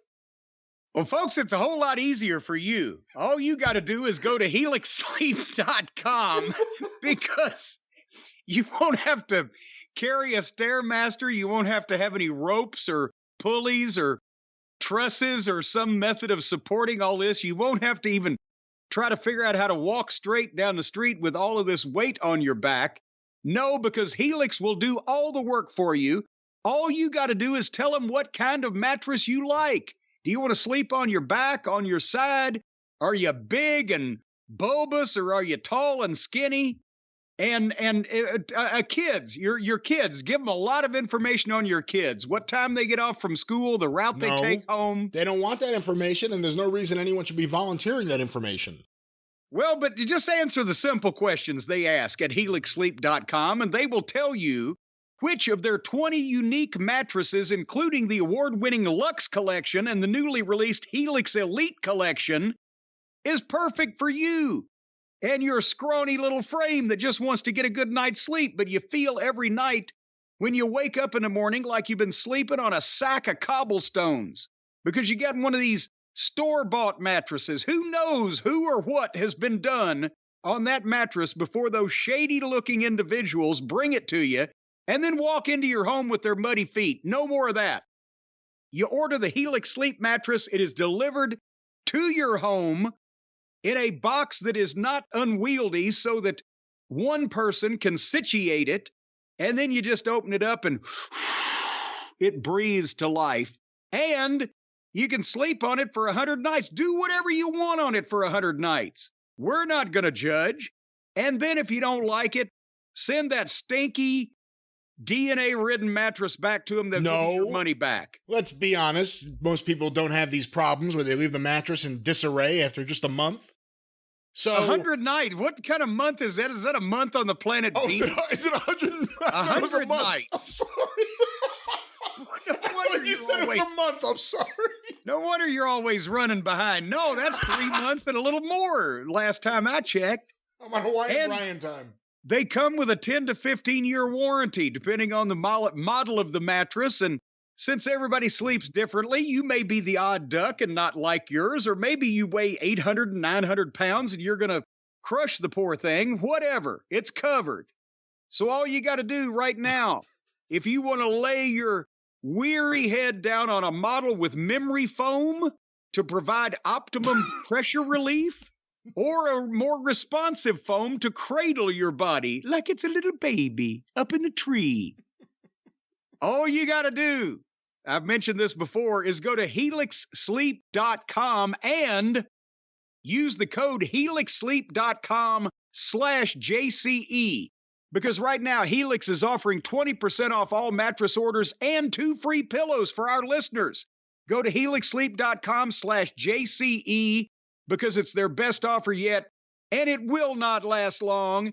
With Helix, better sleep starts now. Well, it doesn't start now. It starts as soon as you make the effort to go and get one of these fine things. And with the 2 free pillows, for heaven's sake, you won't have to use your wife's purse or your dog's bed to prop your head up on so that you don't have a headache when you wake up in the morning. Helix has got you all covered. helixsleep.com/JCE. Now, what time does your children get off from school and arrive home, and what is the proper route for them to take so we can measure them for a mattress? Mind your business, creepy grandpa. Don't be asking questions like that. That's inappropriate. I'm just trying to get your children a nice gift for the holidays. They already have Helix sleep mattresses. They love them. Well, I'll get another one. That way you have put them on top of one, put the other one on top of them. You got a little child sandwich. Why don't you get one and tie it to yourself and go on a Stairmaster? See how that works. Yeah, why don't you get one tied to your back and go downtown? Just anywhere downtown? Just anywhere downtown. People will find you. All right. Helix Sleep, what's the promo code again? helixsleep.com/JCE if you want to be found downtown, or even if you don't. Or have a good night's sleep in your own home. Helix Sleep. You can do that too. Jim. Brian. Seems like everyone involved at AEW could use a good night's sleep. Boy, or maybe some decaf. More CM Punk news. Are you kidding me? Well, I mean, it's minor news, but it's still interesting. Fightful has a story, apparently. Let me see what they say here, because a lot of people are sending this to us. Apparently, AEW is collecting statements and interviews about the nature of what happened with CM Punk and Jack Perry. They're collecting them, then they're going to have the statements graded and slabbed for collectors. Also, and here's the hottest bootleg on the market, there's footage of the incident. No. There were cameras all over Wembley. Also, after the incident... When does this get aired on their program instead of the shit they showed us last night? Punk and Tony had an altercation that was described as contentious, but that's all anyone knows. So, let's just recap this real briefly. So they fly him over from Chicago to London. He ends up at Heathrow Airport on Saturday morning. The phone number they have given him for his car service is no good. He's got no car there to take him to his hotel or to the stadium. He can't call them. Apparently, from what we have been told by a variety of fans and people over there on the scene, the Uber situation was not tenable in London that day with 80,000 of these raving wrestling maniacs. So he has to ride, as they call it, the tube, the subway, to his hotel. I guess he was going first and then to the stadium. And there are pictures on the internet. He got lost. Imagine that. I assume he's probably never ridden the tube before, because when he was in London for the WWE, they pretty much carry their guys back and forth, right? So he gets lost, and there's pictures on Twitter of fans helping him find his way and sitting next to him on the tube. Then he gets there to the building, and right before he goes out for the opening match on the pay-per-view, he has to watch this little childish indie nitwit, this little fucking Vienna sausage-dicked moron that used to hang around with fucking chimpanzees swinging in the trees, make mockery of him on camera and the what he was asked to do by the company a few weeks ago. Remember, it wasn't like he just of his own volition came up and said, "Hey, jungle jack off, we ain't gonna do that. Ain't gonna be happening." They came to him. We've heard Tony Schiavone. We've heard the producer of the television. We've heard people from the office. We've heard a variety of people came to him and said, "Hey, can you tell this guy not to do this? Because he won't listen to us." Now that same nitwit's out there in front of 80,000 people and all the pay-per-view audience, putting the mouth on Punk's efforts that he was asked to do to begin with by the company. Hey, I got a question I don't know the answer to, and I don't know if you would either, but when Jack Perry did that, did he know Punk was there? How late was Punk getting there? Did he know Punk was there, or was Punk late that he wasn't even... No, hold on. Because it was the last match on 0 Hour, and Punk was the first match on the pay-per-view, and it's obvious Punk was at Gorilla. He'd been there, and he knew that he was going to be the next match, and he was probably going to be in the vicinity of a fucking monitor. That's why he did it. And he figured his little fucking Cucamonga friends in the treehouse, the boys club, would take up for him and prevent any repercussions, because there are none. Repercussions for anything there. Or did he think Punk wouldn't do anything because Tony Khan would be right there if he was a gorilla? Well, he probably thought that too. But I don't know why he would think that. Because everybody does everything when Tony's around. Sometimes they're doing things with Tony, from what we've heard from disgruntled employees. So then the fucking prick comes through the goddamn curtain. "Hey, you got a problem with me? You got something to say to me?" "Yeah, I just said it out there. What are you going to do about it?" "Well, here." And now we find out he didn't ghoul. I thought he just snatched the idiot around the fucking neck. Apparently, he actually front face locked him. FAFO. But now then the story has been expanded to they knocked over some shit at the table because that's where Tony was sitting. So apparently Tony was there. I don't know why they're collecting statements. If Tony was there, what he saw is the only thing that matters, and what he says the only thing should be the only thing that goes. So yeah, what does Tony say, really? If he's sitting there when this happens and they get him broke up, if it's me, I'm like, "You, what's the fucking issue?" And to hear his story, "You, what's the fucking response?" And whichever story that I think is fucking sounds more legitimate, I'm going to believe because I'm sitting right there, and I'm going to boot the other one out of the fucking building and the company. Who are the investigators? Well, fucking Dewey, Cheatham, and Howe have opened up an investigative branch, apparently. I don't, like I said, Clouseau could be on the case. There were no investigators last time in the investigation. There were no independent fucking detectives on this case. It was, okay, we're going to talk to a few people, and then we're going to fucking goddamn just wait until everybody forgets about it, we hope. That was pretty much the goddamn deal. It was the Khan family attorneys in Illinois that were doing the investigation, wasn't it? But yes, we're going to talk to everybody, and then we're going to do nothing about it, and we're going to see if everybody will forget about it. That's what happened. Well, so I doubt very seriously if we're going to get any earth-shattering results from this investigation, but I think the footage... Yeah, what does that definitely tell? What does that say that the investigation would have to expand upon? So the owner of the whole company was sitting in the proximity of the issue, and they have it on camera. We need more information. If we only knew what happened, it's like putting together the goddamn Kennedy assassination. We've got so little to go on. We know what dipshit did on camera out there. We know what Punk did when he came through the curtain. Boss man was sitting right there, and they got it on video. We have a Jack Perry update. He's doing nothing and brushing his hair. Well, that does take a while. He's got lots One of thing time. you can say about the kid is he's got a lot of hair. Do they reinstate Punk before the pay-per-view? If they have half a fucking mind, and remember, I put the qualifier if on there, he's got to be out of his mind. He's going to kill Chicago.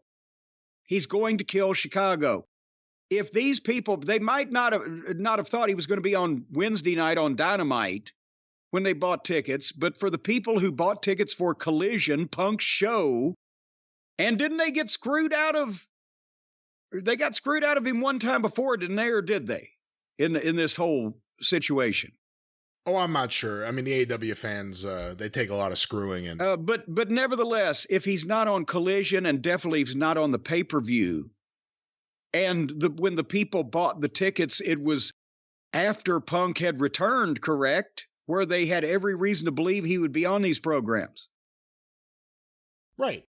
And now if he ain't, they're going to set the seats on fire. What has happened? Jesus Christ, what has happened to people's minds? And I mean, and that's a joking line, obviously, but people have done that in the past. One time, they were bringing Jimmy Valiant back to Memphis. He hadn't been there in a year. Handsome Jimmy Valiant was one of the most over guys in the fucking territory. And they advertised it. He was in the main event. And goddamn, that's when he had a health issue and he passed out in the Charlotte airport before he was on the way to fly to Memphis and didn't make the show. And guess what they did, Brian? They set the fucking seats on fire. So, I mean, Vader Inoki. They didn't set the seats on fire. They threw him into the fucking ring. Got banned from the building. Yes. Not Vader Inoki, but all of wrestling got banned from the building. You know, I'm just saying, it's insane to me. So what if he front face locked a preliminary fucking boy? The preliminary boy also ran his fucking mouth and deserved it. But God damn it. The fucking main event guy in his hometown, you're running a pay-per-view and you're going to lead them to believe that he's going to be there up until 5 days before the show, where they don't even know a card to begin with anyway. And then you pull him, they're going to kill Chicago. They won't be able to go back there on a fucking bet. Well, Jim, that is the latest update in the world of AEW drama, the CM Punk Jack Perry file this week. If anything else happens on the show, we will keep everyone informed, but you watched some wrestling this week, and I watched some of it. Well, you got an excuse, Brian. We're going to let you out of it this time because you are injured. You did have to take a day off of work to go get an MRI. You're limping around like Clubfoot McGee coming down the hallway to strangle somebody. I was working on the 6-hour experience. Yeah. And I didn't know if I could add the 3-hour, a different kind of experience. Is that like the 4-hour energy and a 6-hour experience? Anyway, you didn't get a chance to peruse Raw this past Monday night, August 28th. I did. And this is not going to be an in-depth, detailed report, but I do have some observational thoughts to make about the program. Would you like to hear them? Yes, your observational thoughts. Is this like your interpretive dance? Yes, I'm going to gesticulate and finger point and prissy prance and fancy dance. And they were in Memphis over there at the FedEx Forum. And by the way, the best part was not shown on the air, but during one of the commercial breaks, this was on Twitter, Kevin Owens and Sami Zayn introduced Lawler, who came out and waved at the crowd and smiled and everything. It got a giant ovation. People stood up and cheered for quite some time. I mean, it was a little over 10 years ago. He came back and got a giant ovation after he fucking died on their air. I mean, it's amazing. He beats Death's ass on a variety of occasions and comes back and gets an even bigger round of applause. He'll never not be over in Memphis and probably to any of the audience. Nice to see him. First time I think we've seen him, other than a video he released after he first got ill, or I don't know how we phrase it. Had a stroke. Yeah, after he had a stroke. That's stroke. right. That's what it was. But he looked good. He hadn't shaved, so it was the first time you'd seen him with some facial hair since like 1988. It's first time I've seen him with gray facial hair since then. That time. That's the first time ever in his life. He's never had a gray hair. That's why he started shaving his chest. It was too much trouble to dye all the hair. Why didn't they air this on TV? It was such a nice moment. I have no fucking... They thought, well, shit. People might want to watch that. We don't want to put that on TV. He was one of the hosts of that show for, what, 20 years? I can't explain it. Well, they only had 3 hours, though. So it was a little tight on time. Anyway, the opening match was Sami Zayn and Damian Priest. And with no seconds at ringside, Priest said he's going to do this by himself. Sammy's, I'll leave Kevin out of it. And here's the thing, I'm going to talk about the match blow by blow. But it was a nice wrestling match. And here's the problem. The WWE talent, top to bottom, have better fundamentals. They're more professional. They're more serious because they take indie wrestlers and train them. And they have guidance and structure. And that can be bad, but it can also be good. In terms of the WWE, all the programs, they're too overproduced. They're synthetic. They don't have a feel that anything really violent is going on, even when it looks violent, and that anything could break loose and happen except when Brock Lesnar is around. Then you get some danger. It's not dangerous. It's not indie-rific. The style they do is they're taking care of the athletes, but I'm not even talking about the style of wrestling as much as just the style of how they present it. So as I said, the WWE overproduced, synthetic, homogenized, and AEW is exactly the opposite. Anything can happen, even if it's not supposed to, because most of these guys don't know what the fuck they're doing. And you're watching a goddamn car wreck in front of your eyes that never stops piling up. So they're two completely different sides of the coin. And for long-term business, obviously the WWE side is much more valuable, but I think that's the problem. I think AEW gets all the people that want to see violent, legitimate, gritty wrestling, but instead they just get to see a bunch of fuck-ups over and over, constantly hurting themselves, and they kind of let that substitute. Does that make any sense, what I'm saying? It makes some sense. So anyway, so they had a nice match, as I said, Sammy and Priest, and then J.D. McDonough shows up at ringside and pulls Sammy's leg, and Priest hits a choke slam, 1, 2, 3. Just like that. And then Priest shoved J.D. McDonough down and said, stay out of my business, and he left. And then Owens came in, and he and Sammy beat up J.D. McDonough. Yeah. Did you know that Matt Riddle and Drew McIntyre are a tag team now, but Riddle is annoying Drew already with his being him? And he basically annoys the fans and the viewers in kind of the same fashion. But Riddle's already kind of like, oh, Jesus Christ, rolling his eyes at him. McIntyre is. Or McIntyre is at Riddle, is what I'm trying to say. You missed The Miz. The Miz came out dressed as L.A. Knight with L.A. Knight's music and the whole 9 yards and the vest and the sunglasses. And he did L.A. Knight's promo, and it wasn't bad. As a parody of a babyface by a heel in the wrestling business, this was not bad. And then he stripped off the costume and cut his own heel promo on L.A. Knight, who he's going to be facing at Payback in like 3 days. So these have been the most underpromoted pay-per-views in the history of pay-per-view. But Miz did a good promo. I will give him a little golf clap for that. He seemed fired up. Sorry you missed it. You like him anyway. I do, and maybe I will seek that out. Hey, quick question for you. What do you think it says, the success WWE has had for a while now with their big events, AEW coming out of Wembley? The success with no card at all built up. Is the argument, this is what wrestling could be? Just, you want to be a part of the thing and you go?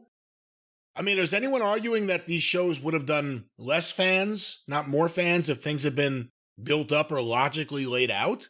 Is the business model like this is the proper way now to build into a big event? No, I think Leave people guessing until the last minute? Wembley was an aberration. I don't think that the WWE is going to set any records with this pay-per-view this weekend. And I don't suggest that. Also, to be honest, whoever buys the AEW pay-per-view this weekend in Chicago, we're going to find out what the fucking bottom number is of who's going to order AEW pay-per-views just because it's AEW. Wembley was an outlier in that, as we've said, the fans made it an event. Just because they were going to be there, just because it was going to be in that building, just because it was the first time they'd ever been in that country. Then it became a gathering thing and a travel thing for all those fans. You can't do that on a regular basis or in a place where you've been before, or whether it's no big deal to go to the arena itself, or all the conditions were right for that. No, I still believe to get people excited about something, to watch it, to purchase it, to stream it, to do whatever, they've got to know what it is, and they have to be interested in it. And I don't know whether they'd have done any less in Wembley if they'd have known the card ahead of time or not. They certainly wouldn't have done any more. It wasn't I don't think a benefit, the card to the show, but I don't think they would have done any less because of those conditions. But in another time, in another place, without the same context, I don't think it's a good idea to just say, buy these high-priced tickets and we'll give you a good card. Trust us. But like if All Out, if AEW turns around and they say this ended up doing much better than we thought, 150,000 buys coming after the weekend of the other pay-per-view, Labor Day weekend, does that encourage more of this? Or does that make them stop and say, maybe we should try to make things more logical. We can make things bigger. That's the problem. Or just space them out, or tell people what they're going to see, or have a plan. Again, there's no reason you can't promote two events in the same week on television in two completely different countries.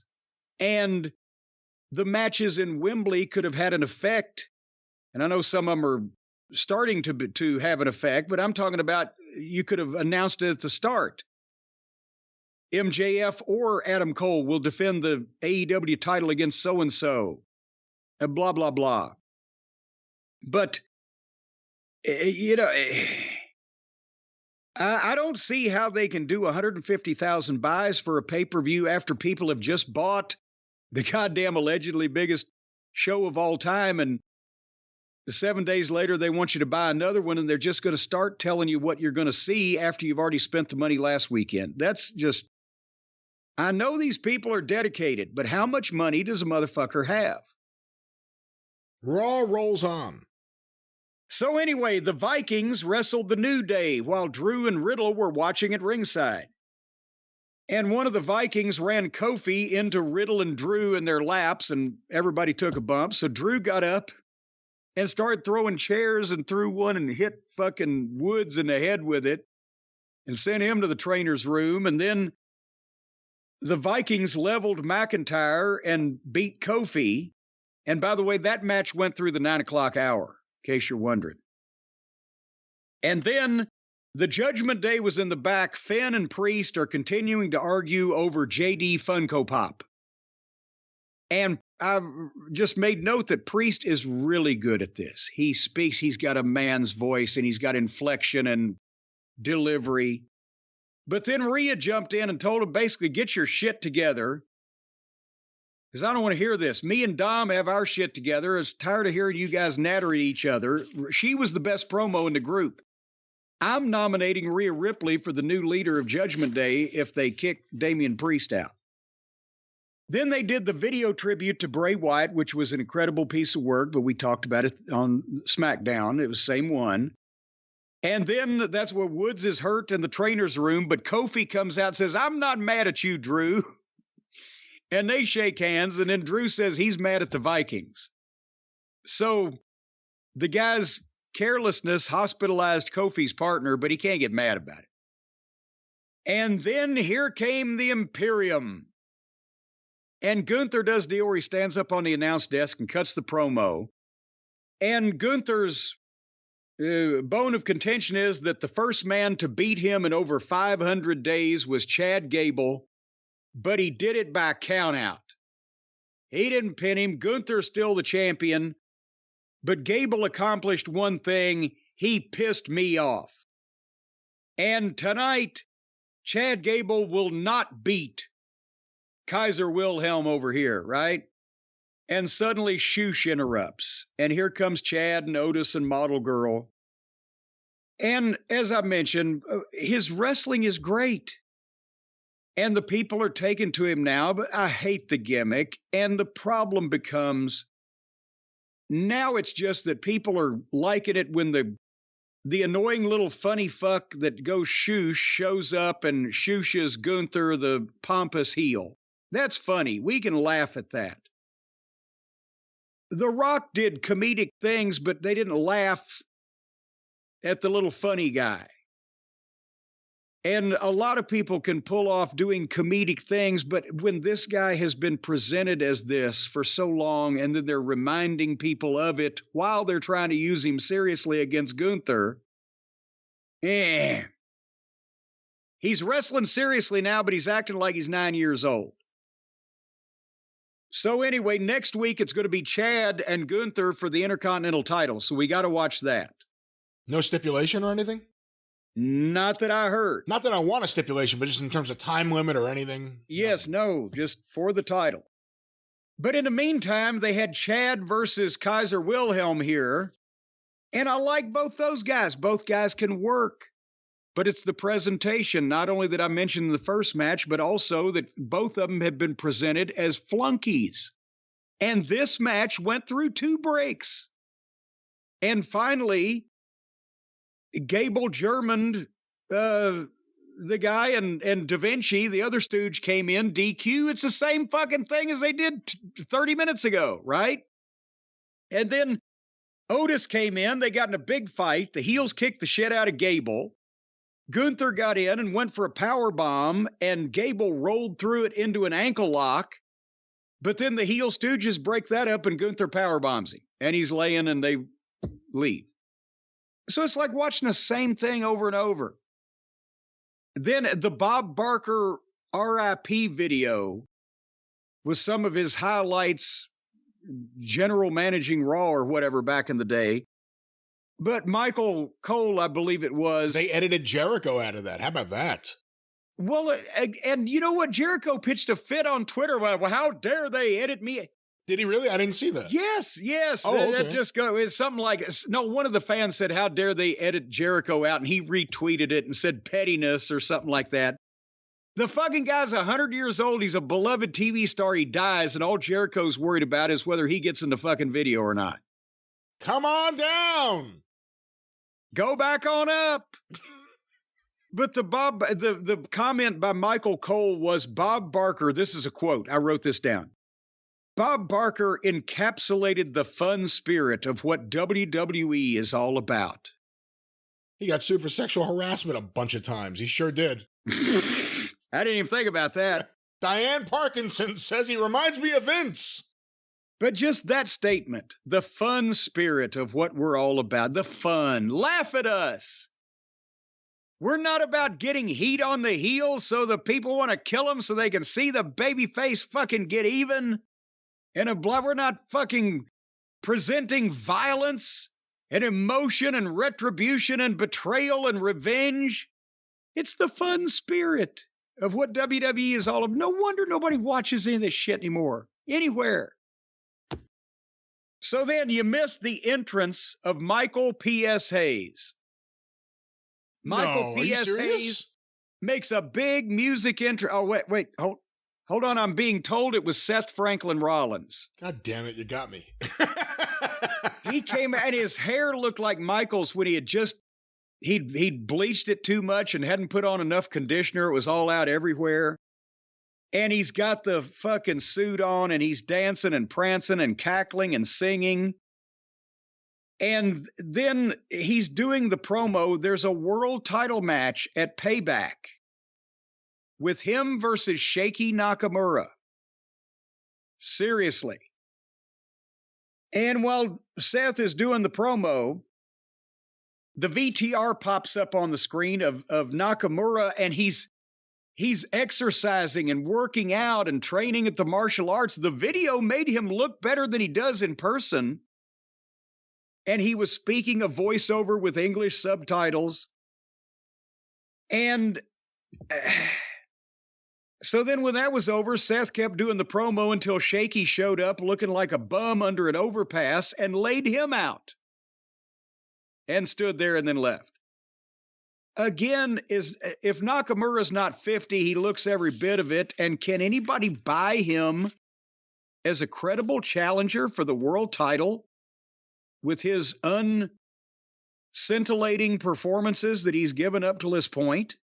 I think you tend to not like him a little more than the average fan. What am I missing? I also don't think Seth Rollins is all that scintillating as a world champion. I don't consider him a world champion. He doesn't feel like I didn't say we were dealing with goddamn, Luthez here. I heard, and I didn't see it, that the video last week on Raw that they did with Nakamura was really good, but I didn't see it. I didn't see this either. I'm not interested in this match less because of Nakamura, more because of Rollins and his wild and crazy guy gimmick. I think it's a double whammy for me. But we'll move on. Rollins became the Americanized Nakamura.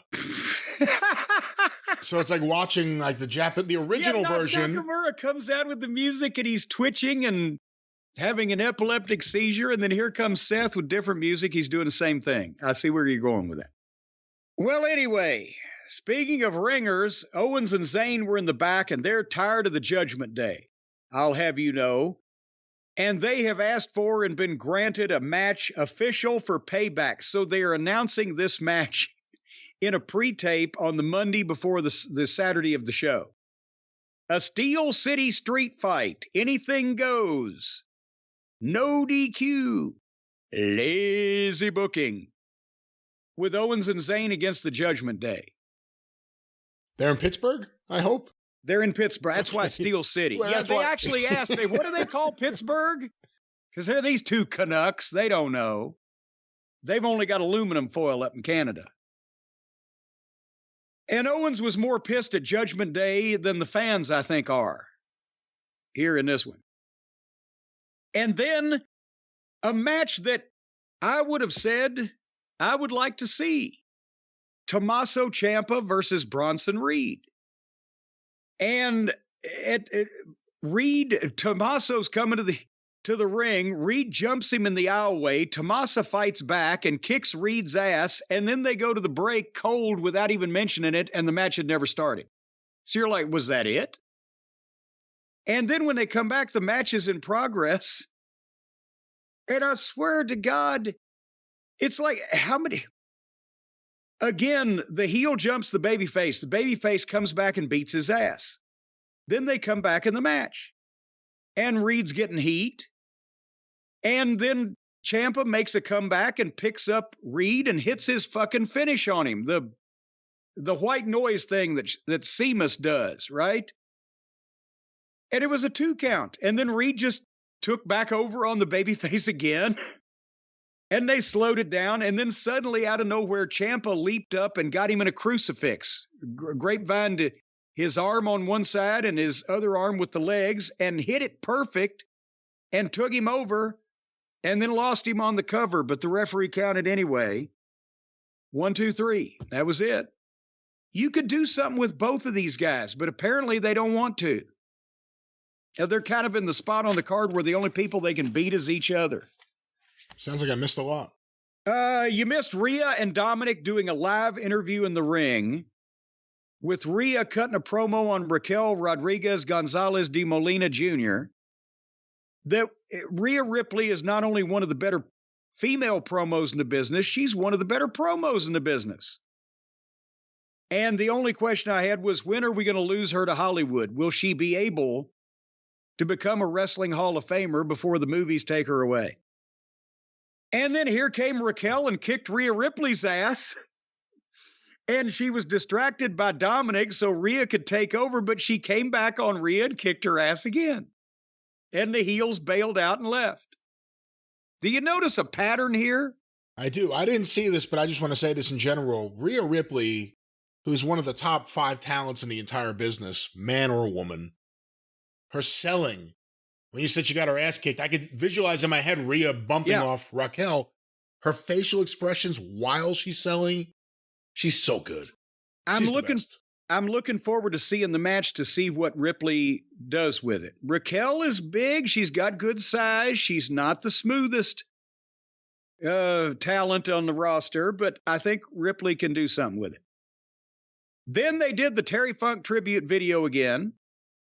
And guess what the main event was of Monday Night Raw after we sat through 2 hours and 40 minutes of what I've just told you about? The main event, didn't you tell me already? It was, No, I didn't. Oh. Becky Lynch has not been on the show. Is it Becky Lynch? Yep. Do I win? Is that enough? Do I win? No, tell me what the main event was. Don't tell me one person that was in it. She didn't work with Trish. She wouldn't work with... had to be Zoe Stark. You are correct. Falls count anywhere in the arena. No, it wasn't. No. Anything goes. Lazy booking. I did not know that either. And as soon as it started, they went under the ring and pulled out kendo sticks before the bell even rang. And I said, I am out of here. I've seen enough garbage wrestling from the guys to not have to watch garbage wrestling from the girls this week. So in the process of zipping through to see if anything, certainly I said that couldn't be the main event, but it was, so I gave up on it. But they had chairs and they were in the arena and they had the kendo sticks and the blah, blah, blah. And all that stuff is what happened. That was Raw. Well, that was Raw, and that's enough of Raw. Jim, before we move on from WWE, though, you want to preview, because I don't even know the card, Payback, which is, yes. What day is this? Well, we're talking now on Thursday afternoon, and Payback is Saturday night, so we better get to moving. We better review before it happens. All right, this is the card that's announced so far according to Wikipedia. Let me just see if there's anything actually on WWE.com. Oh, here we go. Premiere shows, Payback. This is a real clunky layout. All right, let's go back to Wikipedia, ladies and gentlemen. So, and again, another of the modern day problems. If you want to know what the card is for a major wrestling pay-per-view or premium live event, you have to go to Wikipedia because the promotion itself is not trying hard enough to tell you. All right, well, in a steel cage match, Becky Lynch versus Trish Stratus. Well, we've been waiting for this for quite some time, haven't we? I'm pretty sure this was probably going to be where Becky, emerges triumphant. And I would think Trish came back for a limited run after she's been retired this long. So are they going to transition maybe to Becky and Zoe? And Zoe can carry the banner for Trish or whatever. But I think we should bet on Becky in this one, don't you? You would think, unless this is continuing until Survivor Series or until... How are they going to get after a fucking cage? After a cage? Then they're going to have a War Games with just Becky against Trish? Or... I'd watch. Exploding ring? Well, we will see what happens. Zoe Stark. I don't know if the steel cage, depending on what kind of cage, or if there are remote controls like Ole Anderson had for RoboCop. We'll see what happens. For the World Heavyweight Championship, the champion, Seth Franklin Rollins, versus Shinsuke Nakamura. Well, I just kind of let my feelings be known when we were talking about the segment on Raw. But again, Seth is one of the biggest stars in the company. I recognize that. I know he's trying real hard to make the world title number 3 seem like something, but everybody views Roman Reigns as the champion in the WWE.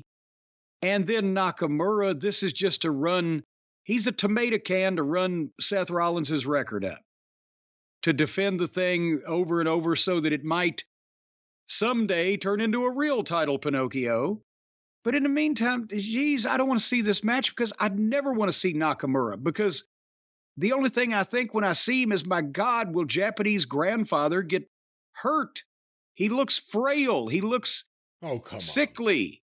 He looks infirm. I don't get it. But Jim, the next match, I don't think he looks that bad, but the next match for the Women's World Championship, Oh, geez. the champion Rhea Ripley versus Raquel Rodriguez. I thought it was one of the other women's titles. Well, and we just talked about that on the segment on Raw also. Raquel Gonzalez has size. She's impressive. She can move Ripley around. She's not as smooth as maybe she will be one day with a little bit more experience, but Ripley is so good that I can't wait to see what she does with this and how they put it together and what Rhea does to, to make the thing, because part of Ripley's appeal is that she is bigger and can move the other girls around and etc. But in this case, they may want to see her get a taste of her own medicine. Can Raquel Gonzalez hold her end up? We shall see. I predict also a Rhea Ripley victory. For the WWE United States Championship, the champion Rey Mysterio versus Austin Theory. Oh, and is every match for a title? No, the next match is a singles match. Well, thank God. I would love to say they're going to put it back on Theory, but I don't think they're going to do that. I think they're saving this for whatever's going to go on with Mysterio and Escobar, which is yet to be determined. So I think that Rey will retain, Escobar will be involved in some fashion, and hopefully won't make Theory look too bad in the process. In a big singles match, L.A. Knight versus The Miz. Okay. I'm actually interested in a Miz match because this thing, it's going to tear the house down because they're going to be into L.A. Knight.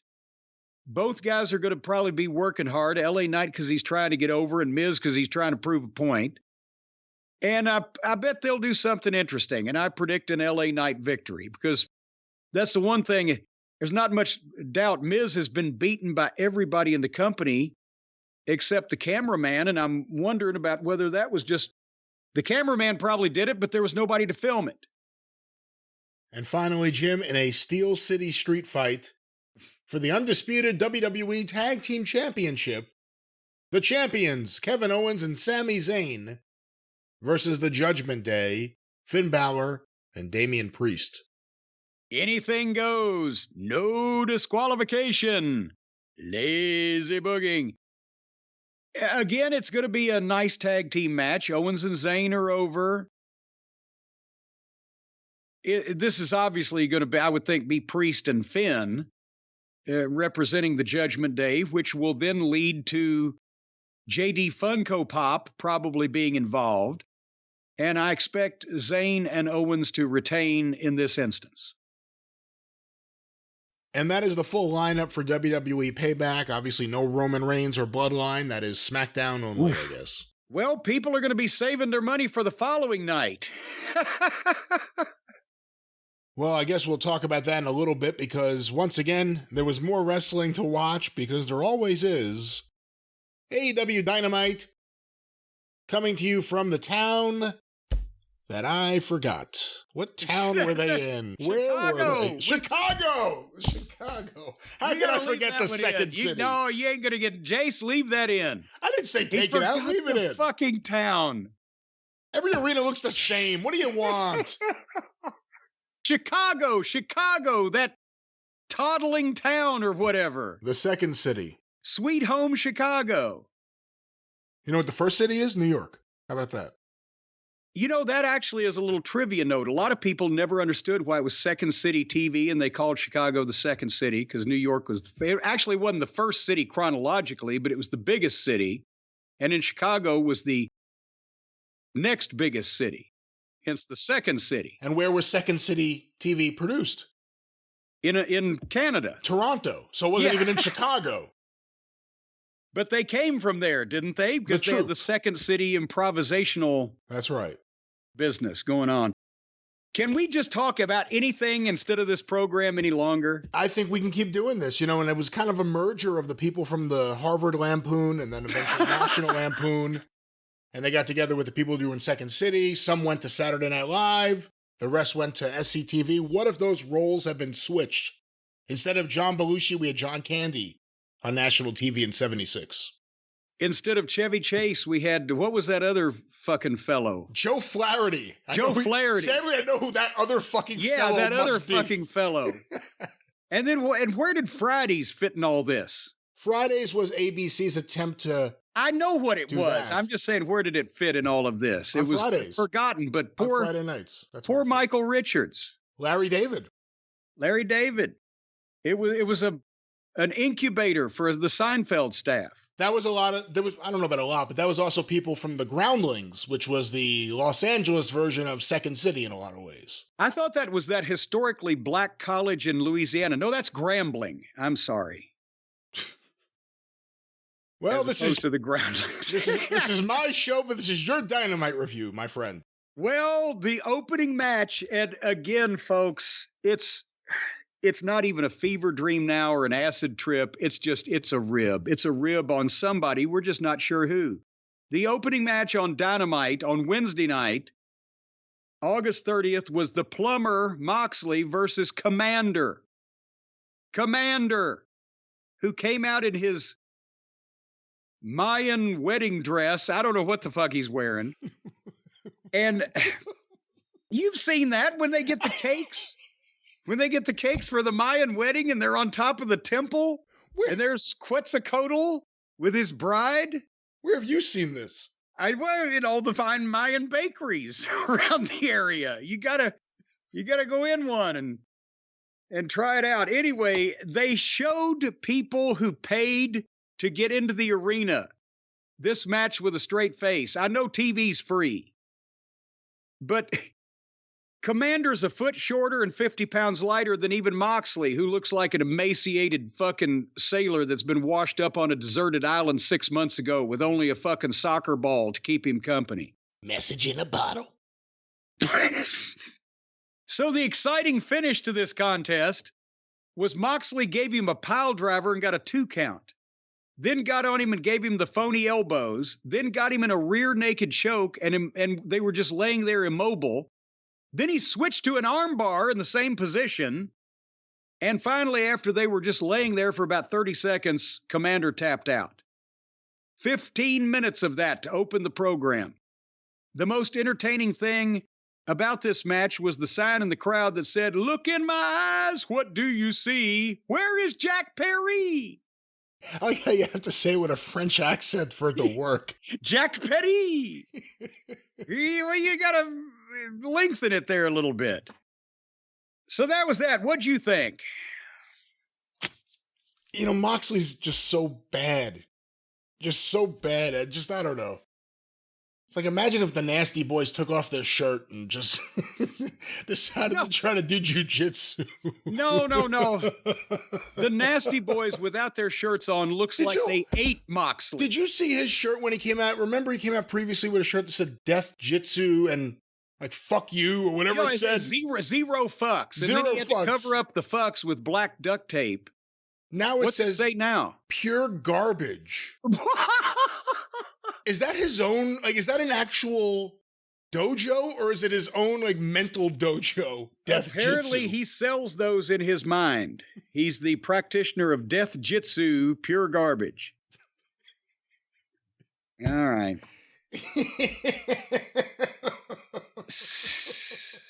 Why do we even bother? He does it for us.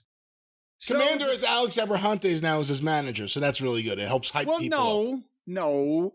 Anybody that's Hispanic is going to come out with Alex. That's just a thing now, which is kind of racist in its own way, I would think, but nevertheless.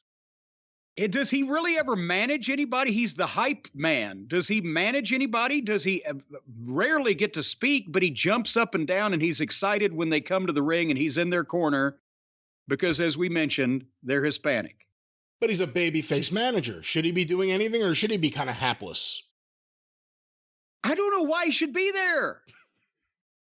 It was good when he was doing the promo as the interpretation for Penthouse and Felix once upon a time when Penthouse says, and he was a prick heel, but now what use is he?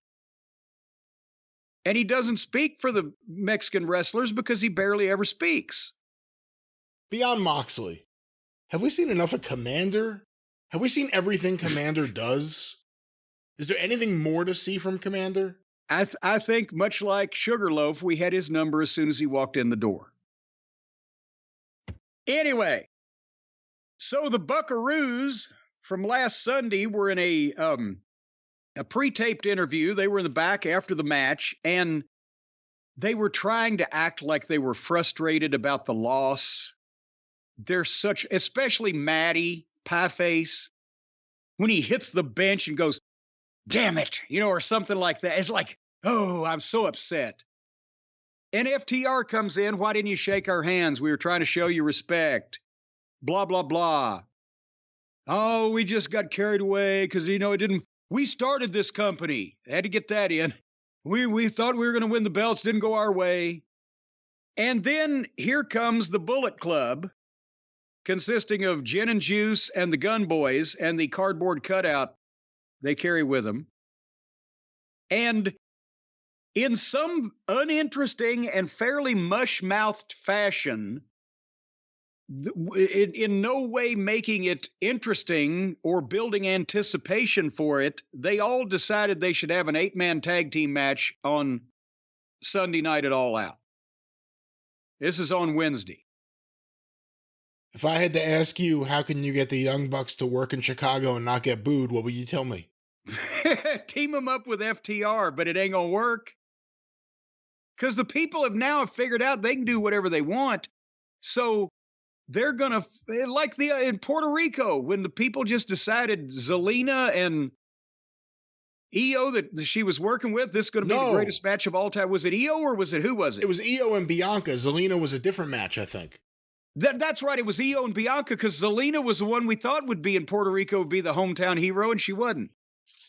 But anyway, point is, the Punk fans will cheer the fuck out of FTR, and every time they tag one of these idiots, they'll boo them out of the building because they're going to want to have fun with it.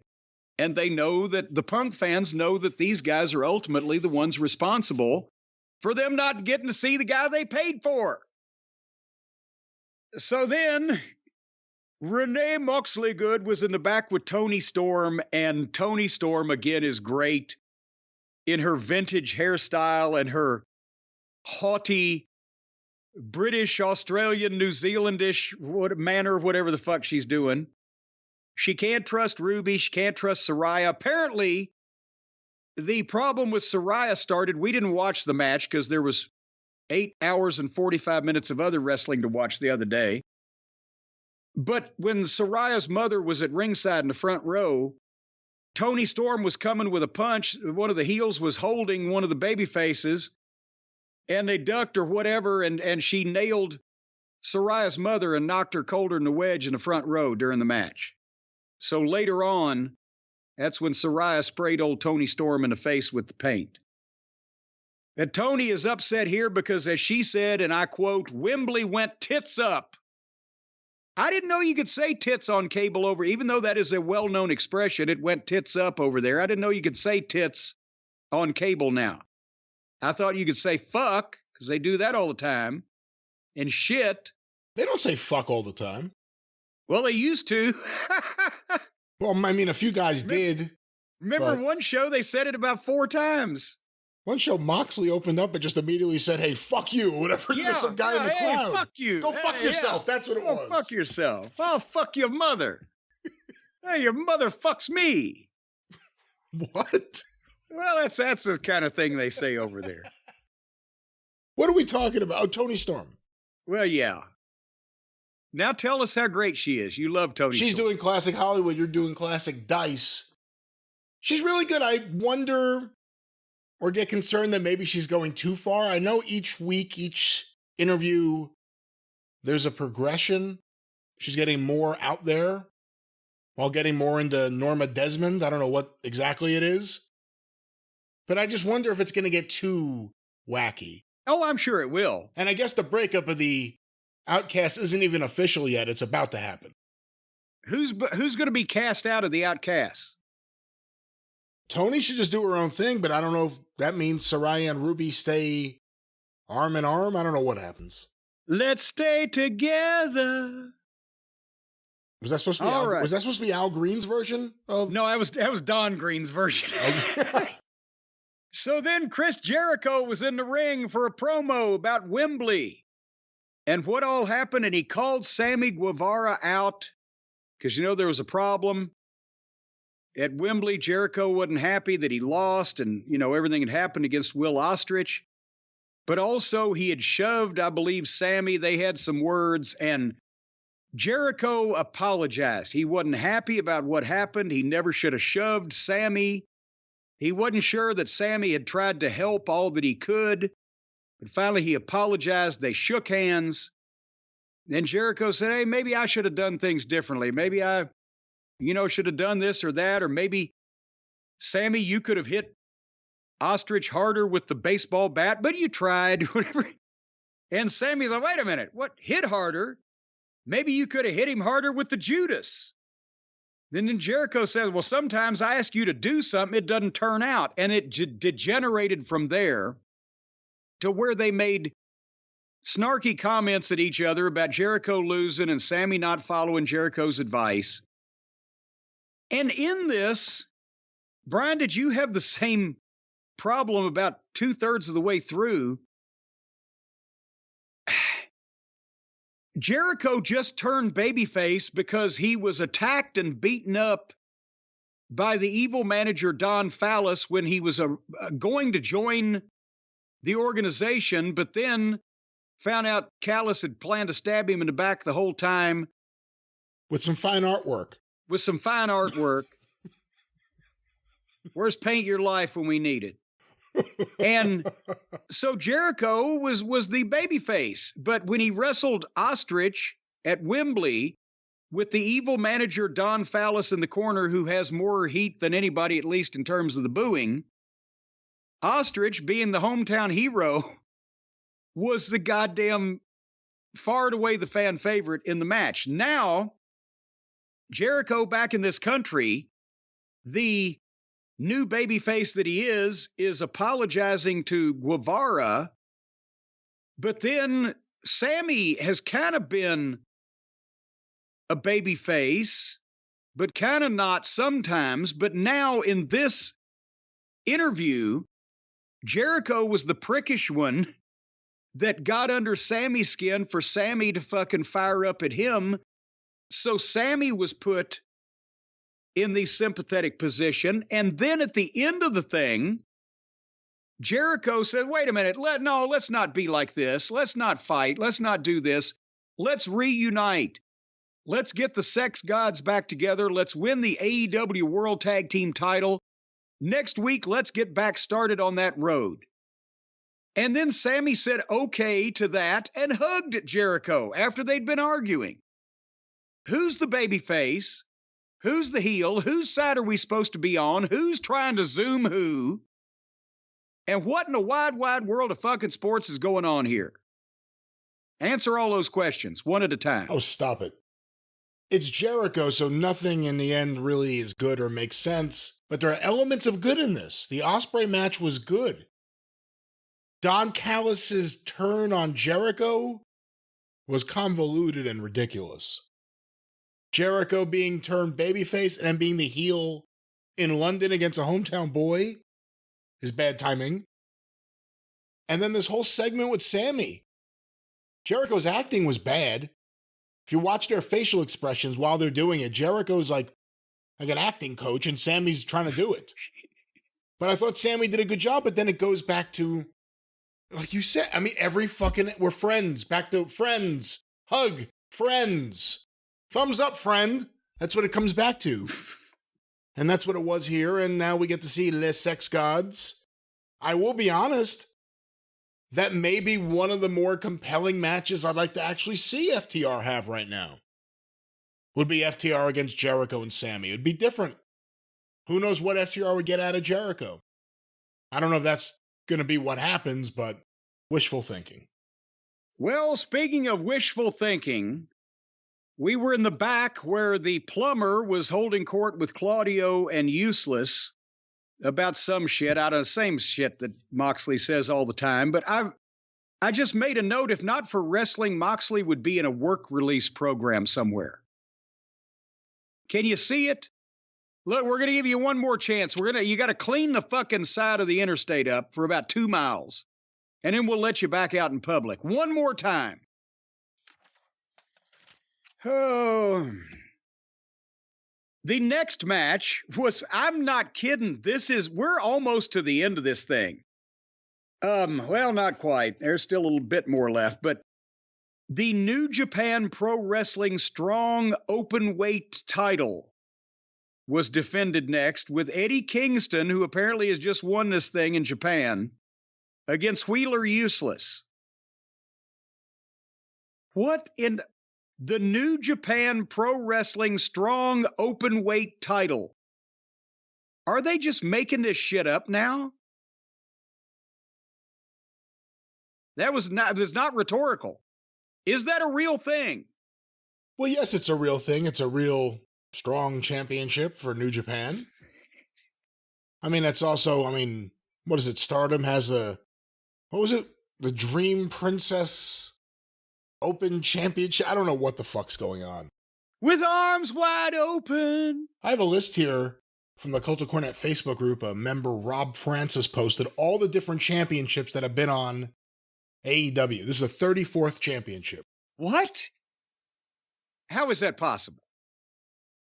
The AAA World Tag Team title, the AAA Mega title, the AAA Mixed Tag title, the AAA Latin American title, the NWA Women's title, the NWA World Welterweight title, the Ring of Honor World TV, World TV, World Tag, Pure, Women's, and Six-Man title, the Impact World title and Tag title, the IWGP US World and Tag title, the New Japan Pro Wrestling Strong Women's, Strong Openweight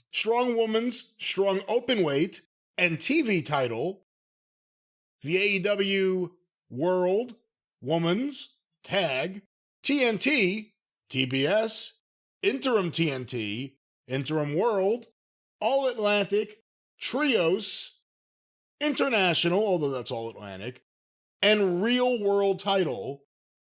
Also, the FTW title. I don't know what this is, excuse me. The Regina D. Wave title. What? From a Japanese women's promotion. Also, the Oceanic title. The Oceanic title? What did they get a diving bell and go 5 miles under? Other titles or title-like things included the Owen Hart Women's title, the Owen Hart Men's title, and the Dynamite Diamond Ring. Well, at least Eddie Kingston won this contest. The Oceanic title, shouldn't it be at sea? Like you wrestle on a barge? I don't know, but I think everybody involved in this company is adrift, if nothing else. Well, if I asked you to place a bet on if this show is going to be good or bad coming out of the pay-per-view, what would you have done? Well, I think I would have won some money because I would have bet exactly what it was, which was rotten, stinky rotten, and I should have placed that bet. As a matter of fact, Brian, that's the way to get rich now. Just place your bets on the NFL or whatever the case with our friends at DraftKings. We've been talking about them now for several days. And I'll tell you what, the folks at DraftKings, the NFL season is right around the corner. As we mentioned the other day, they had pretty good luck with last year, so they're going to do it again. And now you can get in on the action with DraftKings Sportsbook, an official sports betting partner of the NFL. So right there, if they're an official partner of the NFL, that means they probably got some inside knowledge. Now, No. That's not how it works. It's not based on inside knowledge. That's actually not exactly not how it works. It's gone. They don't have knowledge. You don't know how. No, they have no. It's not about their knowledge. It's about your knowledge. You are trying to win. They are saying what they think, but there's no. So you're trying to win, and they're trying to stop you. There's no insider kind of deal going on. Well, see, they're trying to give you money. Here, I'll tell you about that. They're going to give you $200 just instantly, just like that, for $5. I don't know how that works. They can stay in business, but nevertheless, they're an official sports betting partner of the NFL, and that can be positive. It could also be negative. If you lose money You better pay them up, or elsewise they're going to send some of these big NFL linemen out to your door to collect. That's not the way it works. Well, yeah, normally you will pay up and everything will be fine. But if for some reason you get the limber tail on that payment and it doesn't come every Tuesday exactly as promised, then somebody from the NFL is going to be on your front porch collecting that money. There will be no one from the NFL on your front porch. By the way, the NFL players make more money than you could ever imagine right now. I don't think they need this side job, this side hustle of bouncing for DraftKings. Well, that's true, because they're more informed than anybody else. When they bet on their own games, they're probably making a fortune. They don't bet on their own games. They're not supposed to bet on their own games. They're not allowed to. Well, okay, their wife or their cousin, their brother-in-law. No, wink, nod, nod. Hey, wink's as good as a nod to a blind man. What does that have to do with anything? I see, said the blind man to the crippled dog that used to belong to the tightrope walker. We're talking about DraftKings here. We're talking about DraftKings. They're an official sports betting partner of the NFL, and right now, new customers, that would be you folks that have not previously availed yourself of this fine service, can bet $5 and score $200 in bonus bets instantly, just like that. All DraftKings customers also can take advantage of 2 new offers for every game day this September. And they play a lot of these football games, right? They're doing it in a variety of places in this country. Yeah, it's very popular, yes. So there's a lot of game days, so they're going to 2 new offers for all the DraftKings customers every game day this September. And that's why they say life's more fun when you're in on the action, especially when you're in on it. You know what I mean? When you're smartened up, when you're with the picture. That's not what they mean, no. There's a racket to this. There's no racket to this, no. The folks at DraftKings will smarten you up. As long as, they're not, as far as you need to be smartened up. They will give you an opportunity to test your sporting knowledge and possibly make some money. Just like Vince used to. He'd say, we'll give you the opportunity to make more money than you have ever made. And that's exactly what DraftKings is going to do right now. Yes. If you download the DraftKings Sportsbook app before kickoff and use the code JCE, you will get $200 in bonus bets instantly when you bet just $5 on any NFL game or goings-on. And that's only on the DraftKings Sportsbook with the code JCE. So you can live like a king. That's how they got the name. These people are living like kings because they won all this money betting on the NFL. What people? The people that run DraftKings. So they won and then they took over the company? Yeah. And now they're letting everybody in on the deal. You can retire off this shit, man. I'm telling you. The money will just be flying in. They'll be bringing it in wheelbarrows up your driveway. All you got to just risk everything. Or direct deposit, folks. Direct deposit. But just go all in. Liquidate everything you have. Real estate, stocks, bonds. Go all in on a big fucking home run on the first NFL game. Go all in on or a big, how do they reasonable score the financial touchdown. What are you saying? I'm trying to tell people not to go all in on whatever financial. You're saying. Well, invest your money wisely, folks. Diversify. Go big or go home. I'm telling you, if you can't stand the heat, get out of the kitchen. And if you can't do the time, don't do the crime, motherfucker. So I would advise you turn your kids in at the orphanage and get something for them. No. Send your wife out in the streets to get some extra money. No. Put everything you got on the Cleveland Browns. A reasonable amount that you feel comfortable about on some other team. What's the matter with Cleveland? There may be there's other things happening right now. There's baseball. The last time the Browns went back to Ohio, their city was gone. They moved while they were out of town, hoping they wouldn't be able to find them. Anyway, once again, folks, go to DraftKings Sportsbook app and download it.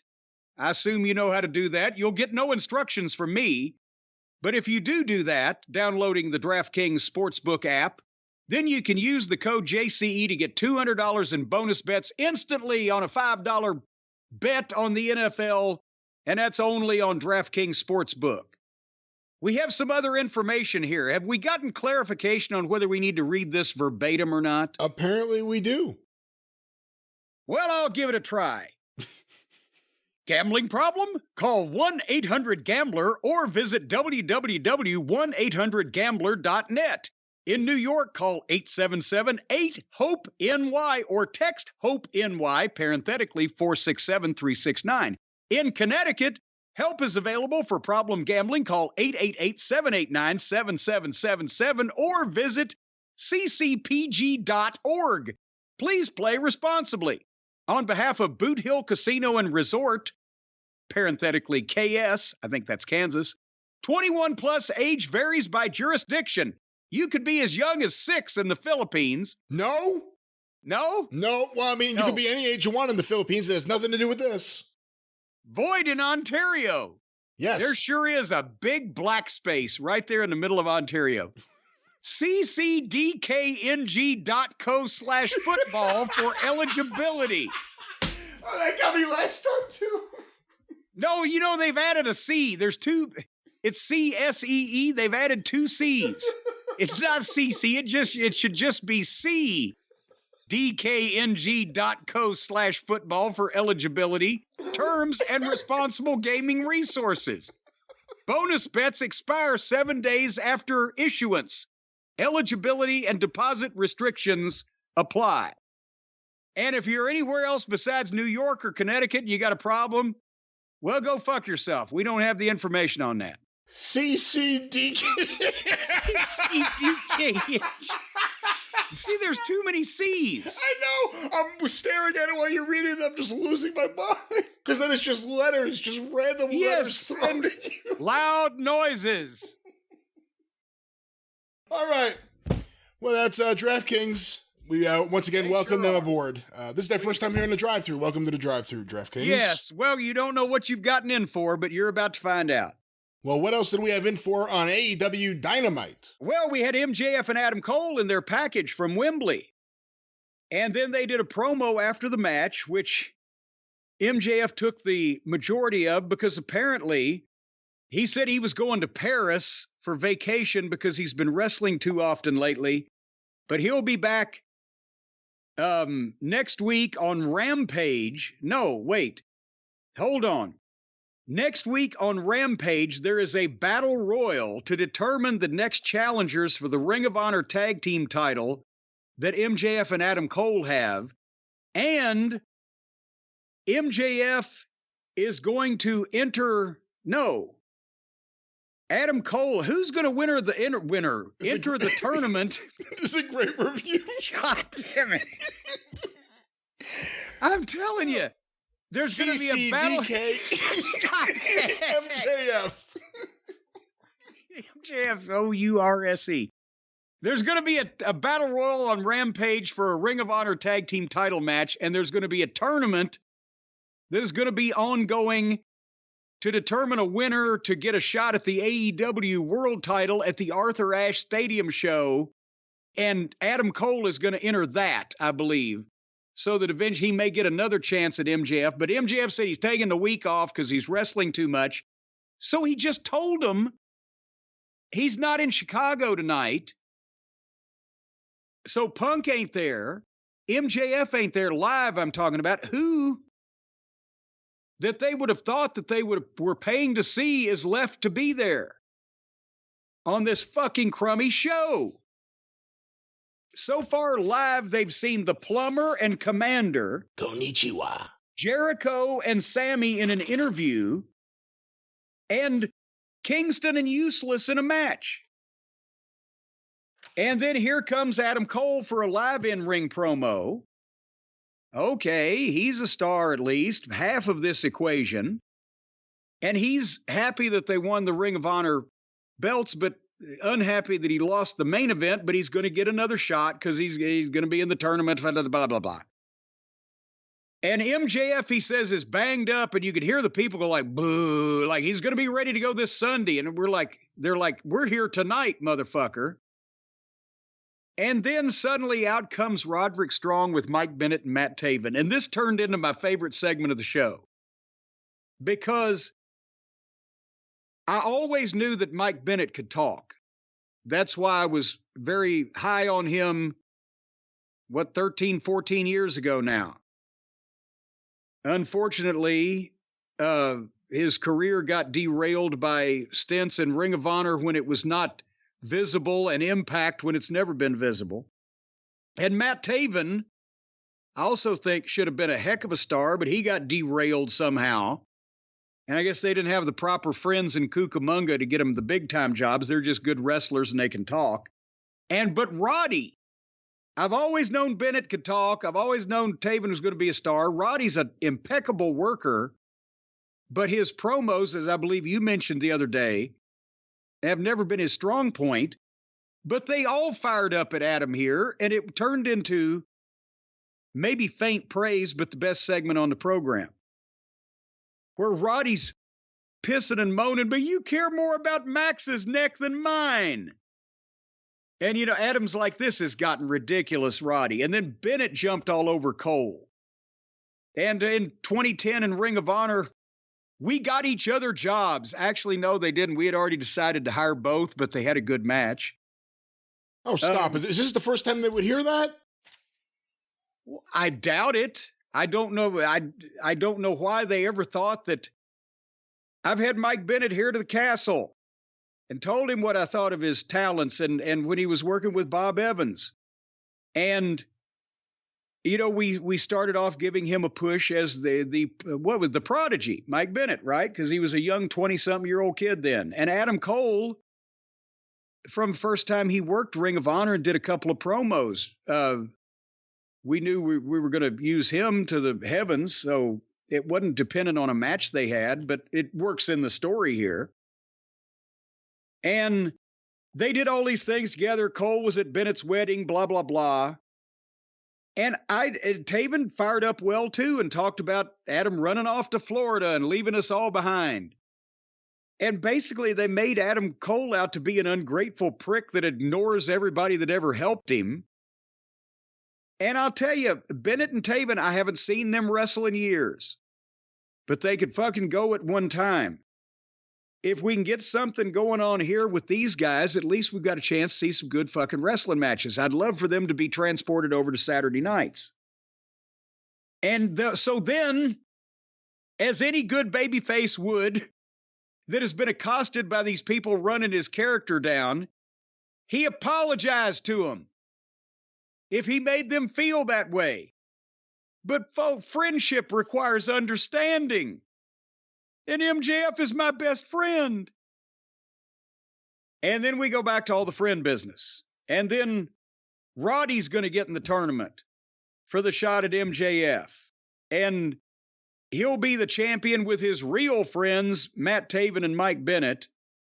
You know what? I got excited about it. I don't think that's going to be the end result. Probably not. Probably not. But MJF versus Roddy Strong sounds like a good match.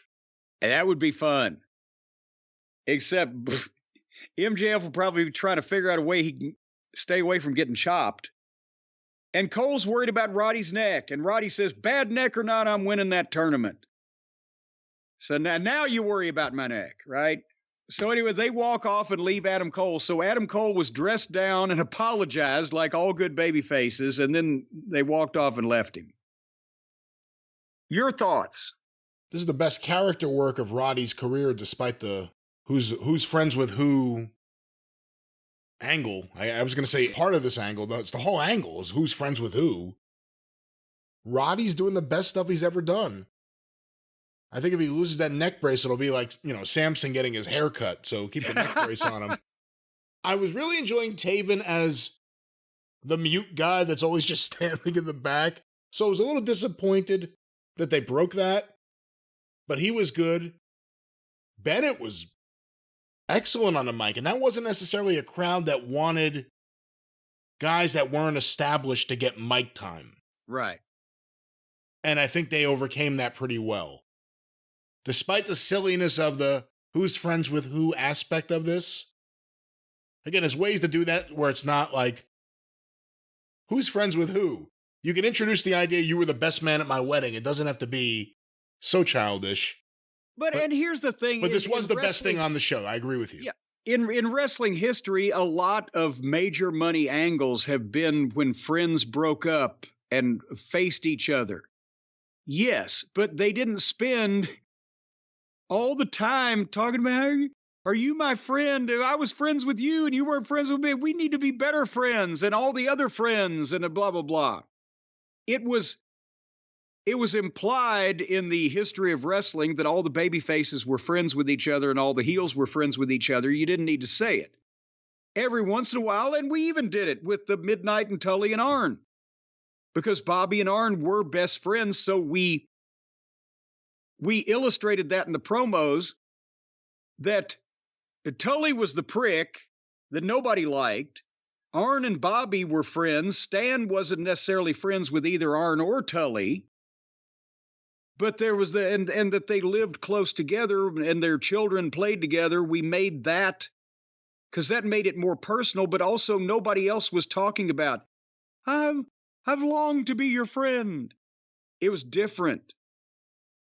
Anyway, you don't have to, you can have betrayal and vengeance and etc. without just constantly, are you my friend? Most people want stars and celebrities and their sports heroes to be kind of badasses that don't particularly give a shit whether people want to be their friend or not. Don't they? Steve Austin? Don't trust anybody? Fuck the boss? Whatever. Like when Bob Orton turned on Roddy Piper, Piper didn't cry and scream, "You were my friend." Yeah, there you go. He said, you backstabbing motherfucker after all I've done for you, like normal human beings say.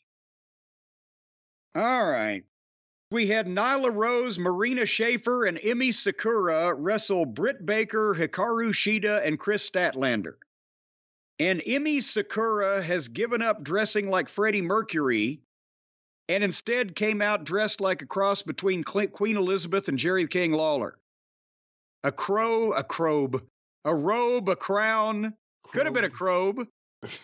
A robe, a crown. I think I saw a staff or a scepter.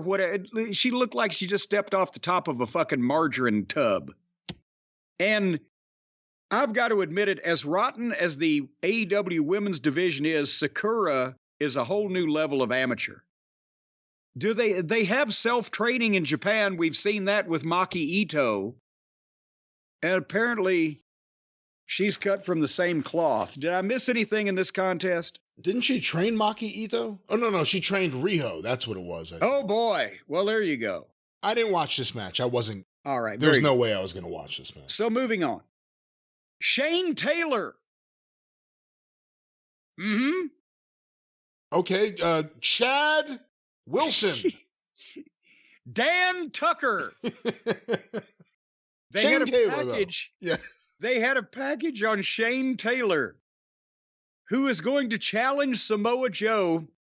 I'm grinning. I can't. Who is going to challenge Samoa Joe for the Ring of Honor television title on Sunday's pay-per-view? Have we ever heard of Shane Taylor? Has Shane Taylor been on this program? Has he ever been seen? Has his name ever been mentioned?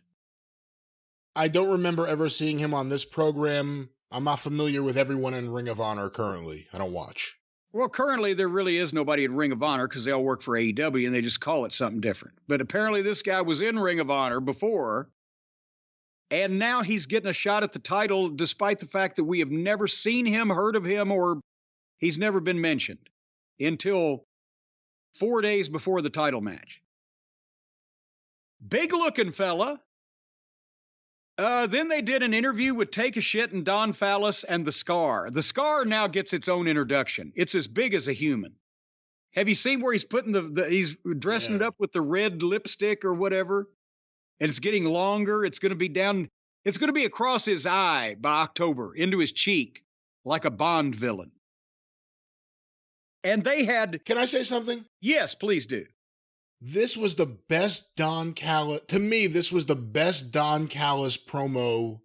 Again, it's a backstage one as opposed to being in the ring, but I thought this was the best thing he's done, him and Takeshita. Maybe most effective as a manager. Yeah, this was good stuff, I thought.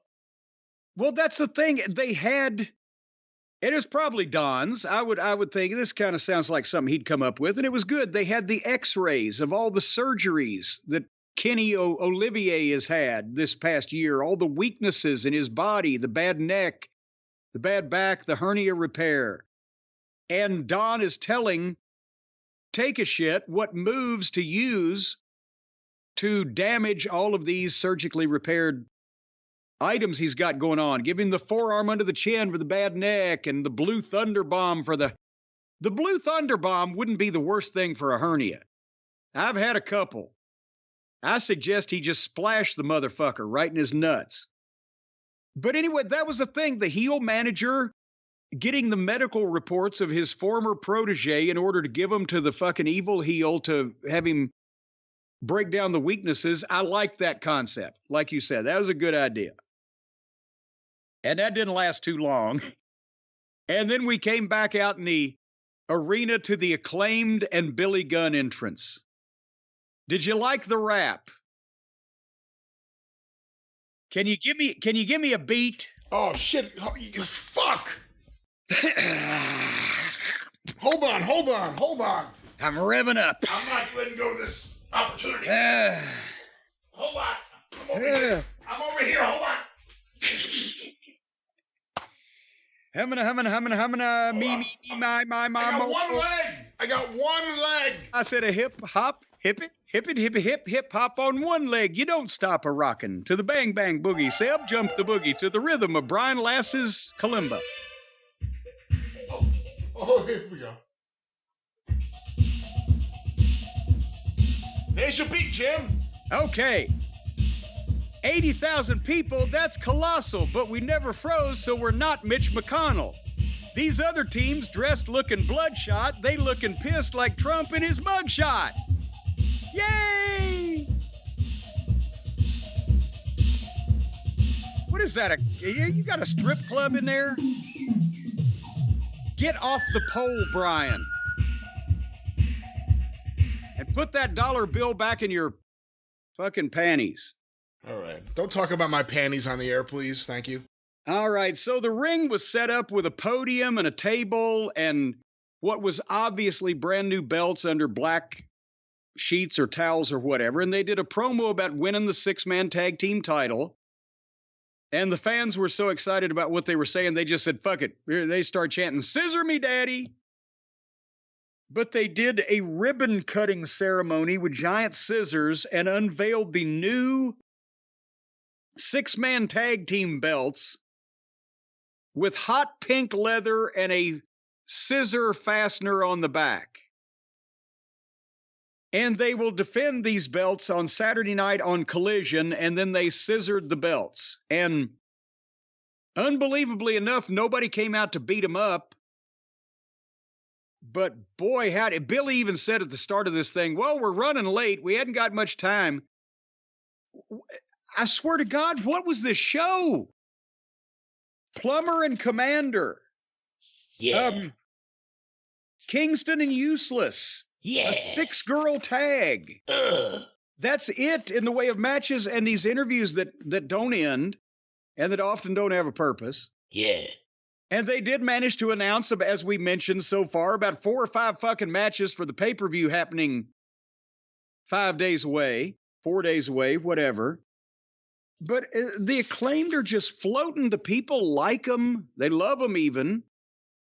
But a lot of this hinges on Billy. They've got this young 20-something-year-old tag team combination. Well, they're not that young. I think they're actually, at least Caster. Someone told me Caster's in his early 30s.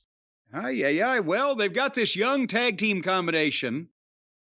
And the most popular person is Billy. And he ain't going to be doing this forever. But that was that. And they're going to defend the titles, as I mentioned, on Collision on Saturday. So we got that going for us. They're floating. What do you think? What's going on here? No, I don't know what. I've kind of lost it for the Acclaimed. I love that rap video they did the other day on, I guess, Collision. But these are the kind of segments I don't like when they're on Raw. You know, like, I'm not a fan. Obviously, it was a major success, and you could always say, look, it did great numbers, but that This Is Your Life, The Rock segment. It never went anywhere. You know, it was like it kind of happened, and then the show just moved on with the next segment. Nothing happened. Yeah. But it did a great number, but it wasn't good. With this, nothing, all of a sudden there's a ribbon cutting ceremony for these new belts. Well, I'll say one thing. Tony Khan gets a lot of credit, and he deserves it, for creating an amazing opportunity for so many wrestlers and people around the wrestling industry to make a lot of money. Not enough has been said about him keeping all these belt schmucks in business. That's the belt makers have never been so happy. Oh my God, every 3 months is a new belt and a new design and a new look and a new strap. Nonstop. You couldn't get the goddamn promoters to pay for a new title belt if the old one was falling apart and you could see the guy's dick through it. What would the prices be now compared to what they would have been in, let's say, the mid-'80s or even the '70s, based on what you would know? Like, did inflation match the price of the title belts, or did it come down significantly? Well, no, now you can For a always, promoter, not for a fan, but for a promoter. for a promoter or wrestling company, you can always spend as much money as you want to for a belt if you go crazy and, have a wild design and put everything in it. But like the Nikita Molkovich belt, how much did it cost when it was first?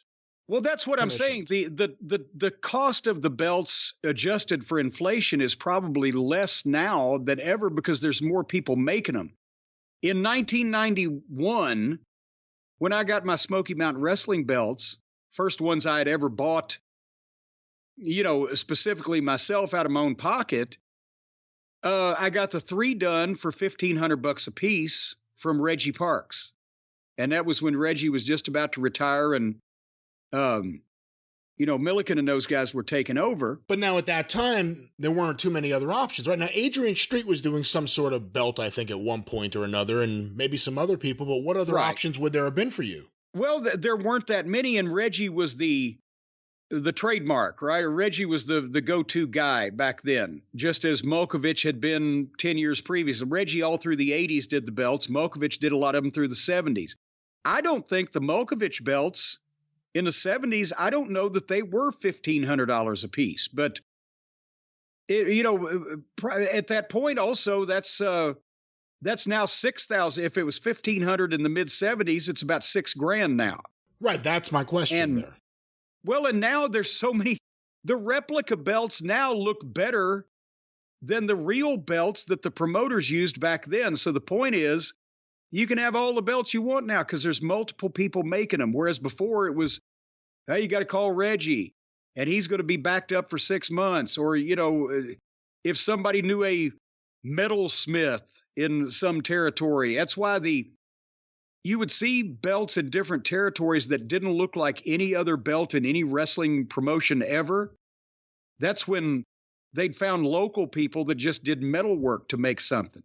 And that's the only belt they ever made.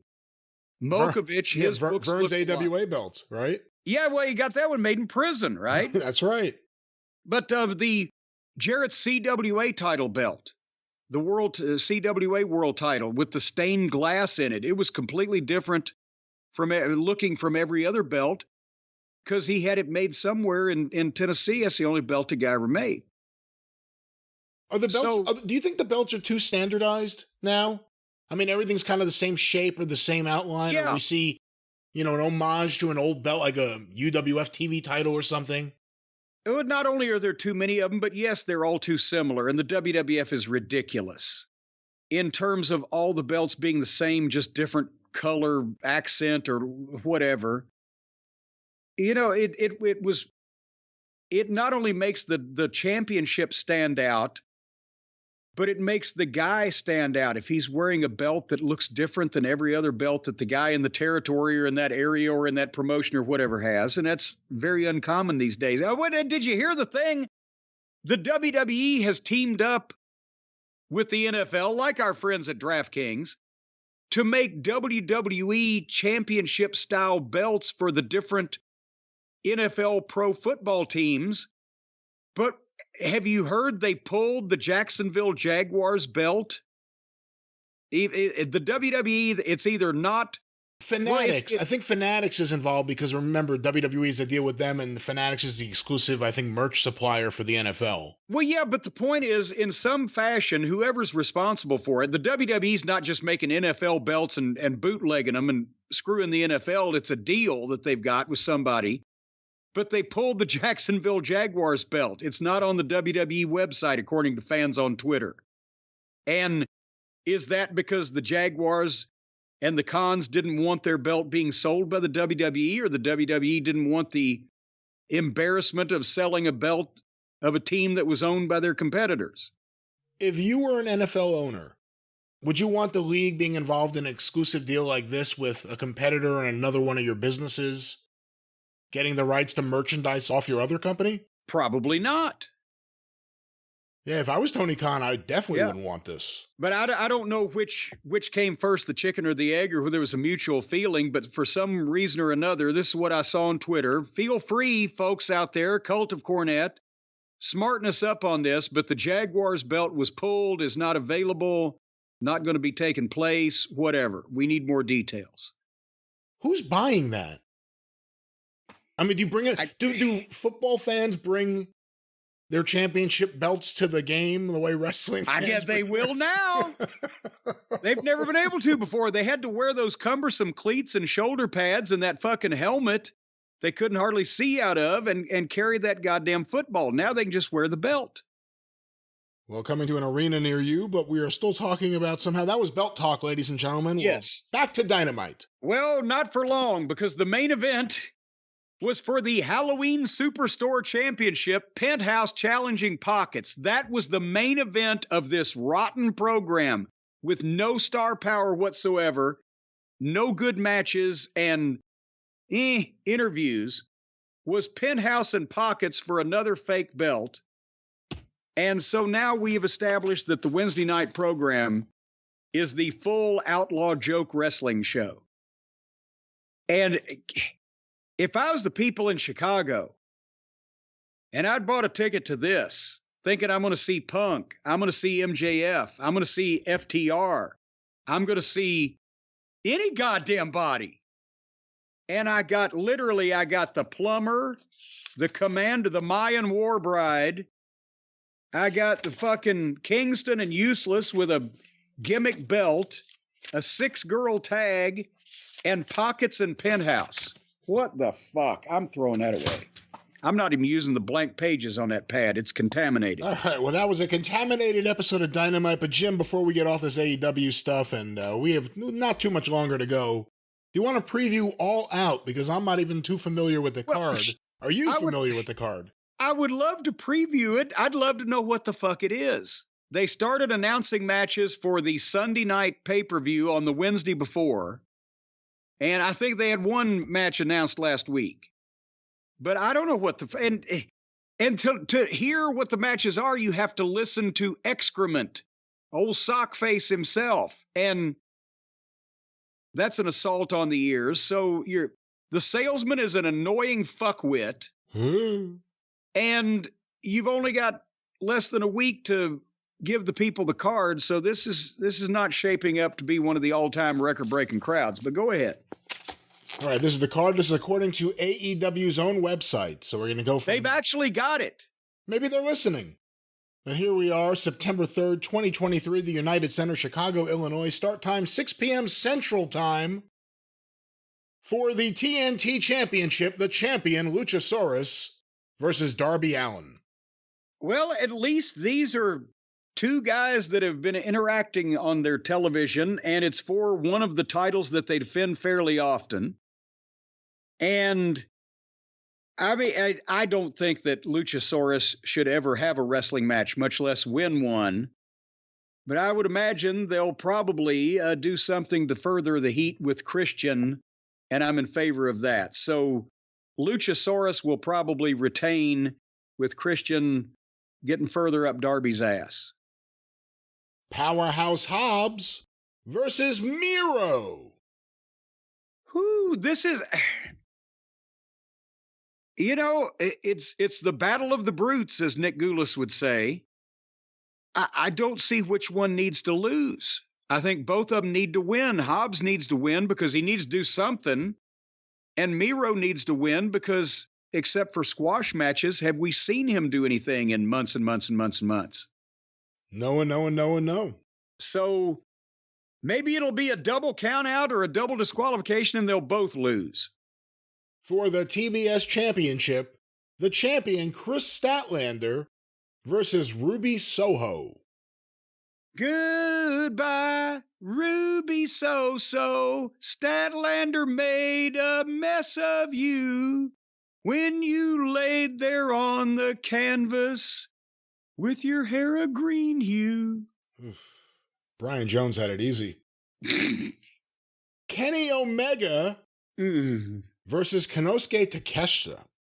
Okay, I want to see Take a Shit just beat the ever-loving stew out of Twinkle Toes and re-injure all of his injuries and have the x-rays there taped to him to prove it and send him off back to Japan where he can recuperate in the waiting arms of Kota Ibushi.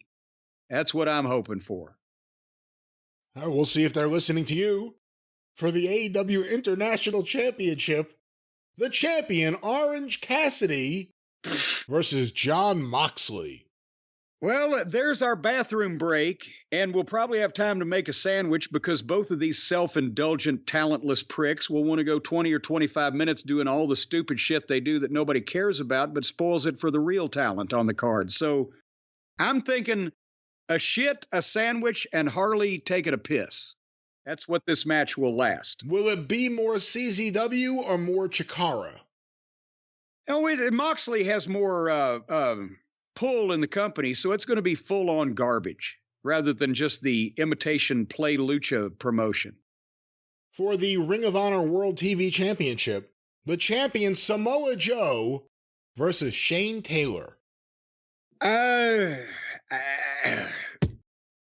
Well, he's an unknown commodity, is Shane Taylor.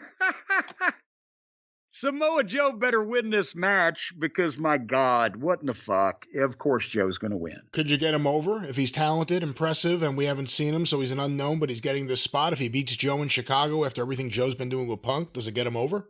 No, because people in this company are used to screwy finishes and people that aren't supposed to winning, so it's not really a shock anymore. But no, Joe's in the middle of, well, he was in the middle of a thing with Punk, and he's in the middle of being praised as the king of television, and they've just begun to get that over. So no, he should either be beating people decisively or be doing disputed and or, up in the air finishes with a guy like Punk or somebody that he's programmed with. He shouldn't be doing a job to an unknown person who's coming in at this particular point. So I would imagine Shane will be counting light bulbs in the ceiling. For the Ring of Honor World Tag Team Championship, the champions, Better Than You, Baby, comprised of MJF and Adam Cole, versus the winners of the Ring of Honor Tag Team Battle Royale. And I believe those results are in. Oh, they've done it already? They did it on Rampage. That's not till Friday. Well, they taped it with Dynamite. The winners will be the Dark Order. Oh, God. Alex Reynolds and John Silver. What the?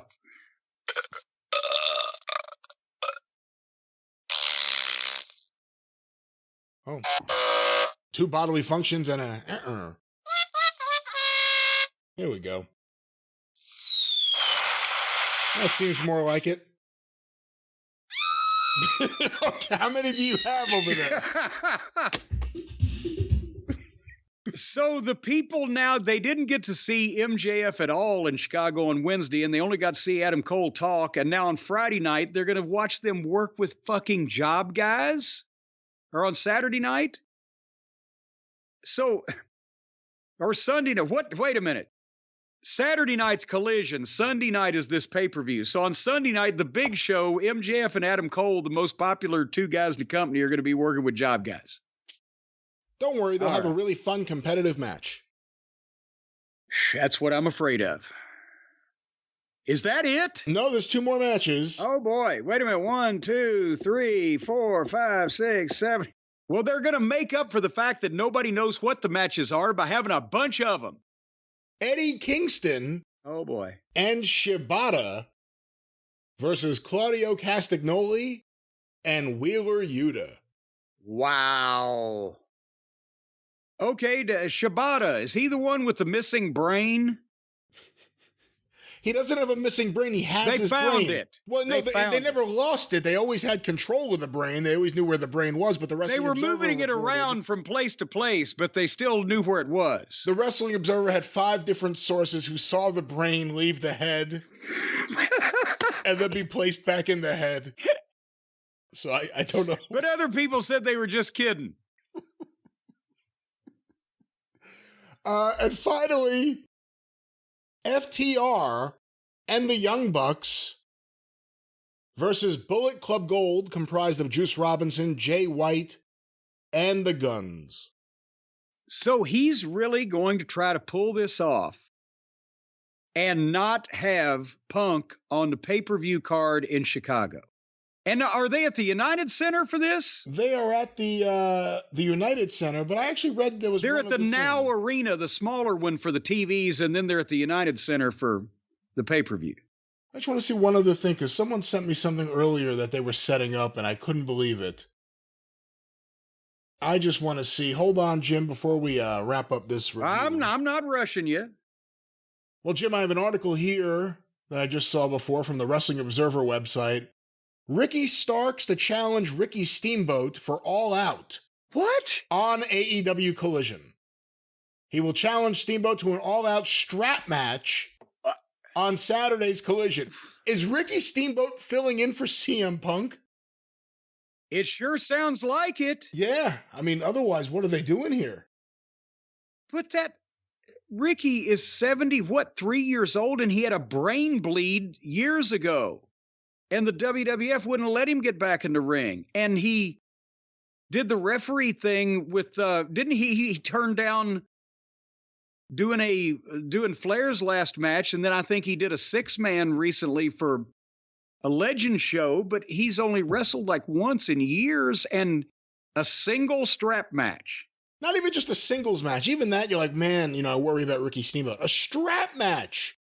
It's just I don't think Starks would do anything crazy to hurt him, and I don't think Ricky would cooperate with anything willingly that he would get hurt doing, but there's always the chance. And with a guy, even as great a shape he's in, he had a brain bleed when he was wrestling. What was that? That was almost 10 years ago for the WWF, right? This has to be some kind of angle to get Punk into the match. It better be. And then you're announcing Punk versus Starks the day before the pay-per-view, if that's the case. Well, this match is supposed to be on Collision. He's going to challenge on Saturday's Collision, according to a tweet from Tony Khan. This Saturday, September 2, United Center, Chicago, Illinois. Saturday night, AEW Collision, live on TNT. The place to be. 8 p.m. Eastern, 7 p.m. Central. This Saturday on TNT Drama, Absolute Ricky Starks will appear live on AEW Collision to challenge Ricky the Dragon Steamboat to a strap match this Sunday. This in caps at AEW All Out. Well, I'll tell you what. If he does and Steamboat accepts it, and they go to the pay-per-view, and they start this match, and Ricky gets a flurry, and then Starks shuts him down and does something heinous to him where he's hurt and can't continue, and as they're loading him up on a stretcher and Starks is gloating, like Mussolini hits, the babies will go in the air. If they have the match and it's a regular match and Starks wins in the end, I think we're still back to burning seats. Well, that's everything so far announced for All Out and rumored for All Out at this point. Well, but they've still got, 2 more days? They've still got a couple more days to put anything else together. If you were an AEW fan and you just paid all that money to watch All In, turned out an afternoon show was nice for AEW because it ends and it's not the end of the day. But you just paid for that, and a week later you get this for the card. You may want to sue. You might want to sue. You might want to haul somebody into court. You might want to say, God damn it, I am going to fire out a writ of habeas corpus, corpus delicti, and corpus Christi against the manipulators who are trying to sell me a bill of goods. And if you need to do that, then there's only one human being in the world that you should call. call Stephen P. News.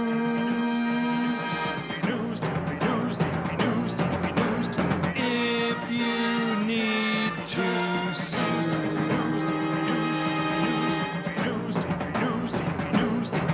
An outlaw mud show or two. Still to the rest.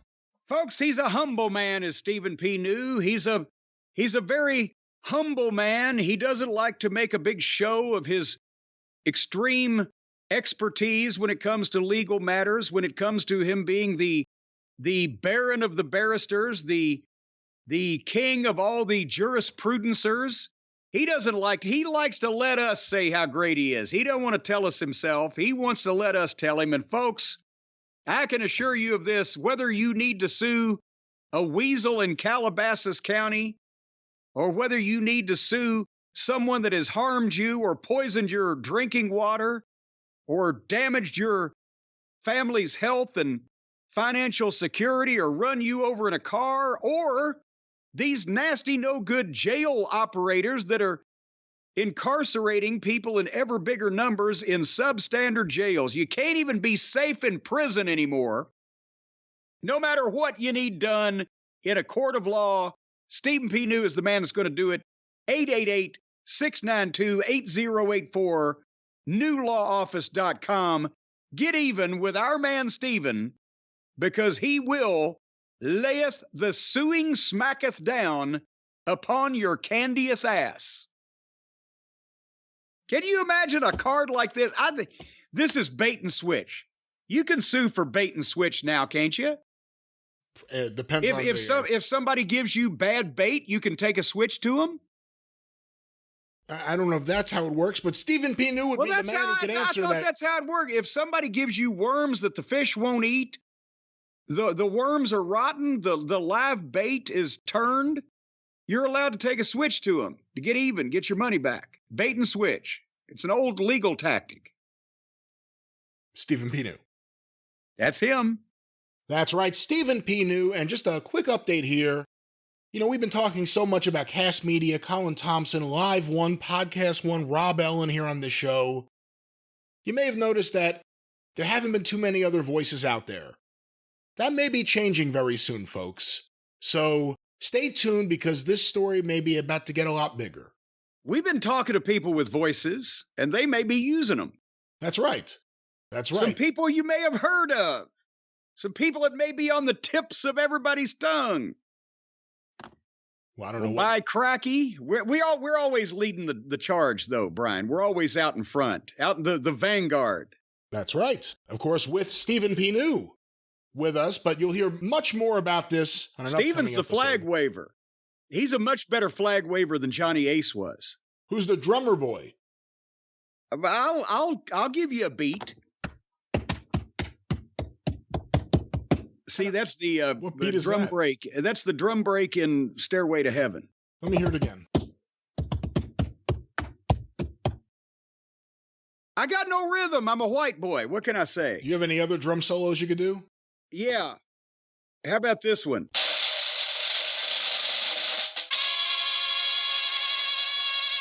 See, that's drums and horns. All right, well, let's blow the horn here. Jim, before we move on, and we have Dynamite ratings to talk about, but Dave Meltzer, the Wrestling Observer newsletter, has come out with the star ratings for AEW All In London and Wembley Stadium. Oh, boy. Are you ready for this? I can't wait. From 0 Hour, Better Than You, Baby versus Aussie Open, 2 3/4 stars. I don't know what to say. I didn't pay that much attention except for the finish because of the match that it was. But I can't imagine it didn't get 5 stars because unless, let's see. Cole is kind of one of Dave's friends, right? He plays with the other kids. But maybe he's not on the MJF bandwagon anymore. Hook versus Jack Perry, 3 1/4 stars. Because they did the suplex through the windshield. That gave him a whole extra star, right? Glass means stars? Is that what you're saying? hey, red turns green and glass breaks into stars.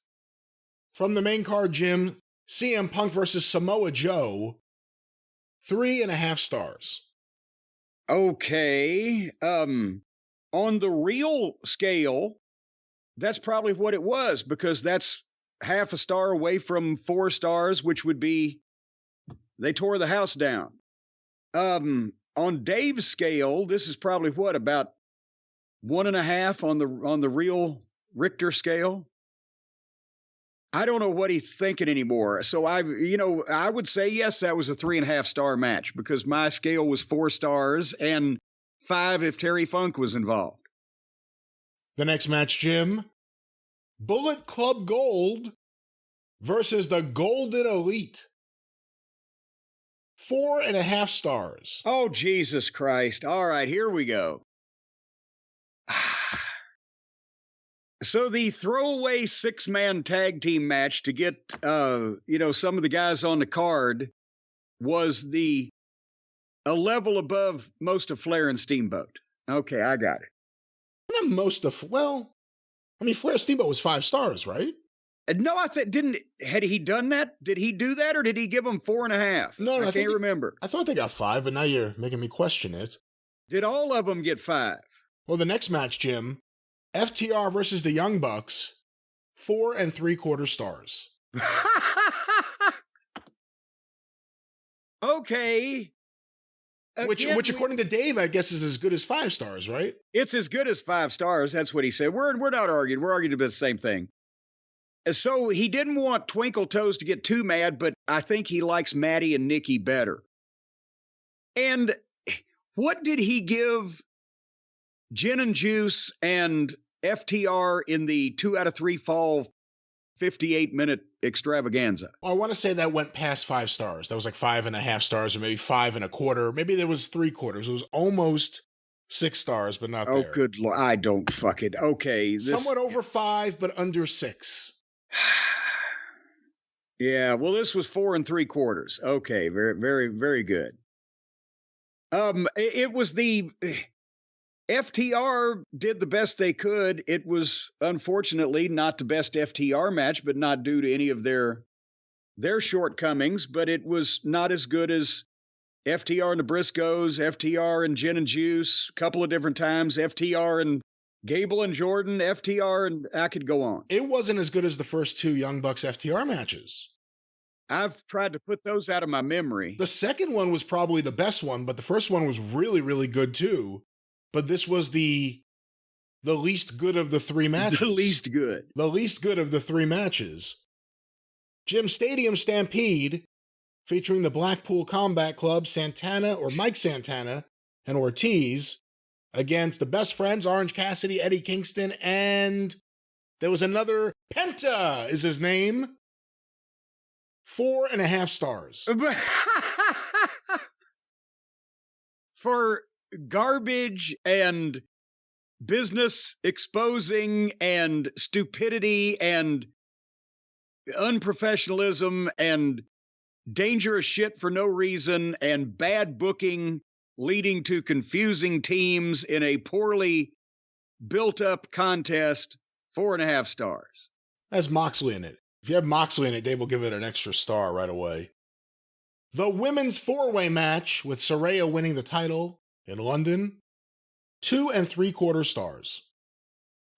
I mean, I would argue with that it's too high, except that Dave's Dave's system is so out of whack here. 2.75 would be if somebody dropped their pants and took a shit in the ring, right? For the modern day Dave scale, I guess kind of, yeah. Yeah. The next match... Nothing on this fucking abomination has been under 3 so far. Actually, the only other match, the women's 4-way got the same rating as Better Than You Bebe versus Aussie Open. Yeah, well, that's on the pre-show, so we're not talking about that. Sting and Darby Allin versus Swerve Strickland and Christian Cage in a coffin match. Oh, boy. 4.25 stars. Oh, come on! All right. I don't know what else to say at this point.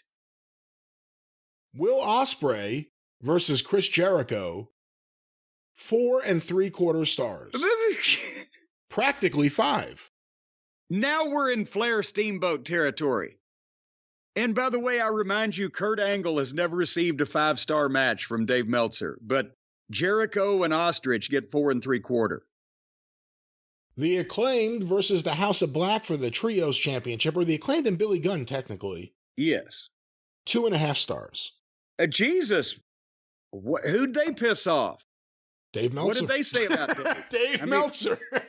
Did Billy tell him to go suck it or something? Or, all right, I mean, it wasn't that great, but, you know, compared to everything else, I mean, when you've got people running around, when you got the plumber in something that gets 4 and something stars, but they only get 2.5, that's an insult of epic proportions. When we reviewed the show, we talked about how the women's match was in the death spot because it was after the Stadium Stampede.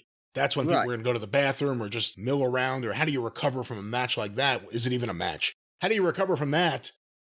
What's a bigger death spot, that or the Acclaimed House of Black being the last match before the main event? I don't know. On a show like this, they were kind of tied because it's so fucking long. You got time for 2 death spots. And finally, the main event, MJF versus Adam Cole, 4.5 stars. Oh, come on. Now, the thing of all the entire show that everybody wanted to see, and at least they made something out of it, it was all, as we said, drama and showbiz. But besides Punk and Joe and FTR and the Bucks, because FTR made them watchable, there wasn't really another legitimate fucking wrestling match on the show, and everything else pretty much sucked. So Jericho Ospreay was all right. I thought that was good. Well, all right. It was okay. Old Ostrich got him through it. But listen, good Lord. You would think this is one of the greatest shows of all time. Out of the 9 matches on the main card, 6 of them got over 4 stars. Yes. Which is, again, ridiculous. What is he looking at? And whose feelings doesn't he want to hurt? And how, at this point, there are people that are still, we're discussing this because there are people that still discuss this. And these wrestlers, they just love it when they get 4 stars and above. But how can he keep any credibility at this point? We're looking at the same shit. We see the plumber has no clothes. And boy, is that a disgusting sight. Well, that was the star ratings. Dave Meltzer, the Wrestling Observer Newsletter, star ratings for AEW All In London. And speaking of Moxley and speaking of AEW, Jim, we have the ratings. These probably won't be as gracious and kind as Dave's were. These are from the Nielsen people, right? I believe that is who is still doing these. That's right. Nielsen's ratings for AEW Dynamite August 30th on TBS. Art Nielsen and his brother Stan, right? Not those Nielsens. This one, not this one. This show, this Dynamite was watched. This one over here. This one was watched by 871,000 viewers. The same fucking people every week. It's becoming a running joke. It is the same number every week. Does it have do you have the column of the last 5 or 6 numbers or whatever? I would have to. Well, don't do any work. But last week, the total viewership was 870,000 viewers. So okay, so they're growing by leaps and bounds. 870 to 871. Where did they start, and where did the exodus begin this week? These are the ratings as compiled by WrestleNomics. Q1, 8 to 8:15 p.m. Jon Moxley versus Commander with picture-in-picture, 957,000 viewers. Wow. Okay. And by the way, I have clarified the Big Bang Theory apparently is no longer doing the big numbers that it was doing, a year or 2 years ago or whenever the fuck it was, where they'd start with over 1 million people. Apparently, even the big bangers have seen those reruns enough times that the bloom is off the rose, so that's why they're starting. But still, 957,000 ain't a bad number to start with. But from their average, I have a feeling it won't last. Quarter 2, 8:15 to 8:30 p.m. The Orange Cassidy backstage promo, the Young Bucks FTR Bullet Club Gold backstage angle, the Tony Storm backstage promo, and Chris Jericho's live promo, the beginning of it, 913,000 viewers. So, as we suspected, immediately 44,000 people saw Plummer and Commander and said, all right, they're going to do this again. Quarter 3, 8:30 to 8:45 p.m. The continuation of Chris Jericho's promo, which is a confrontation with Sammy Guevara of sorts. The John Moxley and what are their names? I was about to say Bullet Club. Claudio and Blackpools. The BBC. Their promo backstage, as well as Eddie Kingston versus Wheeler Yuta with picture-in-picture, 925,000 viewers. That is surprising that people would come back for anything that you just mentioned. But so they picked up 12 back. I think the Jericho-Sammy thing may have gotten some people into it, but at least it was in the ring. That's right. At least it wasn't just shit going on in the back. Quarter 4, 8:45 to 9 p.m., the continuation of Kingston versus Yuta, the MJF Adam Cole backstage locker room promo, an ad break, Sammy Guevara and Don Callis' backstage confrontation, and the beginning of Adam Cole having a confrontation with Roddy Strong, Mike Bennett, and Matt Taven, 909,000 viewers. And the 12,000 they picked up and 3 more thousand said fuck it. Quarter 5, the big 9 o'clock hour, 9 to 9:15 p.m. Continuation of Adam Cole's confrontation with Strong, Bennett, and Taven. Penta El Zero Mieto's backstage promo.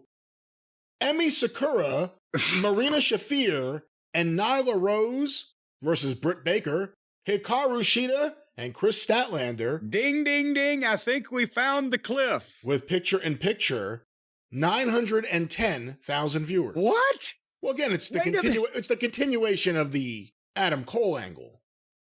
All right, okay, I see. So they stayed to see what the fuck that was all about, and then they saw the girls. So what happens next?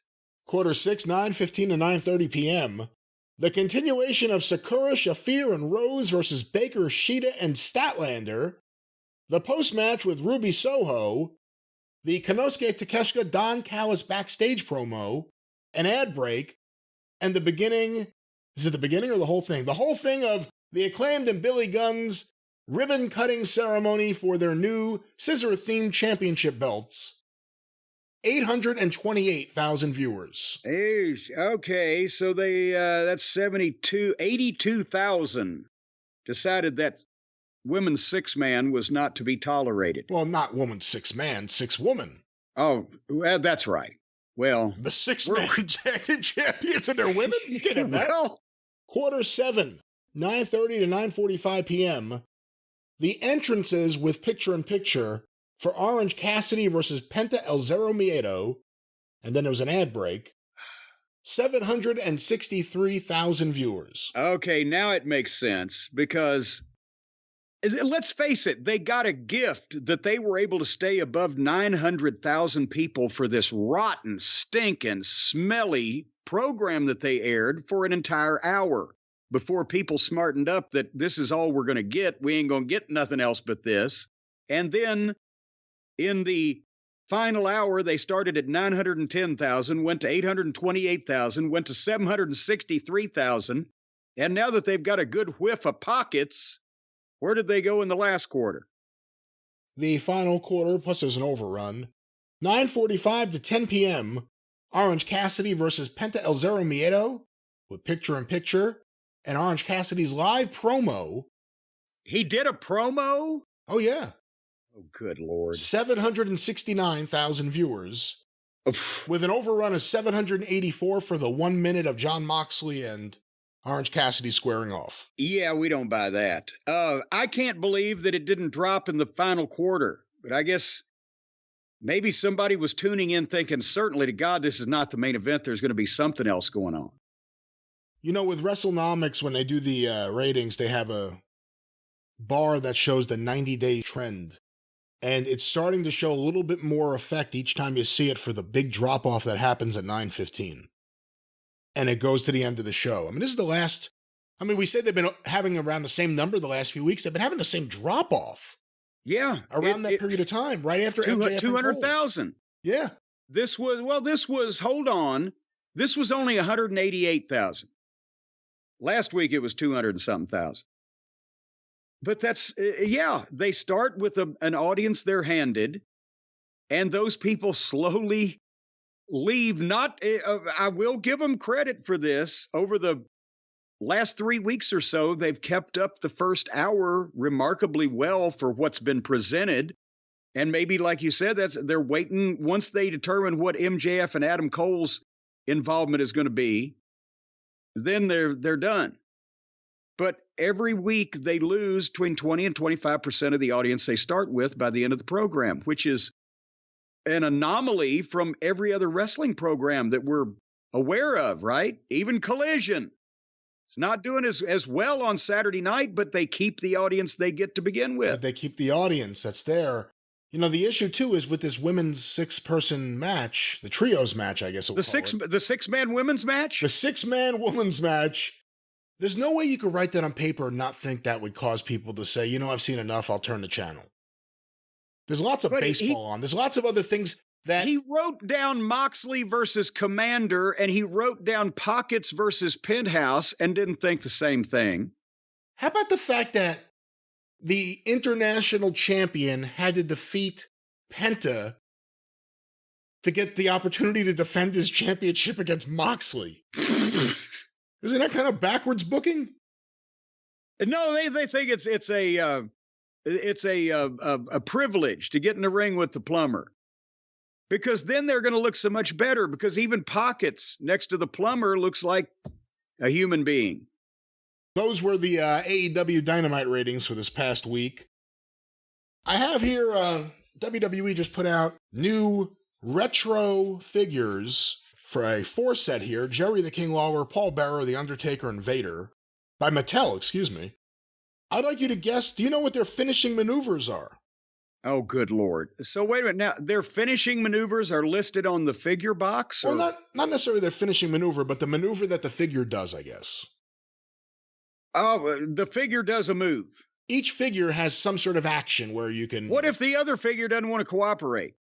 They have no choice depending on what action the first figure can do. The Vader figure, you can kind of pull him back and he'll move forward and belly bop / Coco butt you. I'm not exactly sure what he's supposed to be doing. Jerry Lawler has a fist. Fist drop? Well, you can pull his fist back and he'll just punch you right in the face. Okay. The Undertaker lifts his hands up and down. So technically, he can lift... What? I was about to say, what does Paul Bearer do? Paul Bearer doesn't have a move. Well, he has his hands also go up and down, but he has an urn in his hand, so he can bop you over the head with the urn. He can hit you with the urn. Yeah. Undertaker only gets his hands to go up and down. He doesn't get to punch anybody or belly bump them or... What do you think Vader's superstar action is called? The Vader Bomb. Oh, you would think so, right? Well, I would think so. The Vaderizer. Oh, good Lord. What was Jerry Lawler's punch known as? Or what would you call it? The punch? The big right hand? The Crown Pound. Oh, good Lord. What is it when Paul Bearer hits you with the urn? An urn burn? That's good. The Cremation Crush. Oh, good Lord. And finally, The Undertaker, when he lifts his hands up and puts them back down. The Undertaker prayer? The Dead Man Drop. Because he's going to drop you. You know, they used to do that all the time. I would see in TNA, like they would make up, quotes. Sometimes Ross Foreman, he was the guy doing some of them. And he would get like guys to fill out legitimate shit and everything. But I've seen some trading cards where they'll just make up quotes and make up moves for guys. And, the action figures, when they started coming out years ago, not only would they put in like a toilet seat or whatever, just because they saw a guy on TV in a hardcore match. So his figure is packaged with a fucking disembodied toilet seat. And it's just all these people that work for these companies that not only don't know anything about wrestling, but don't have the respect enough to fucking ask. And so what would this legitimate be? So all the fans look at shit and go, well, fuck, none of that's right. They don't say this. They don't do this, whatever.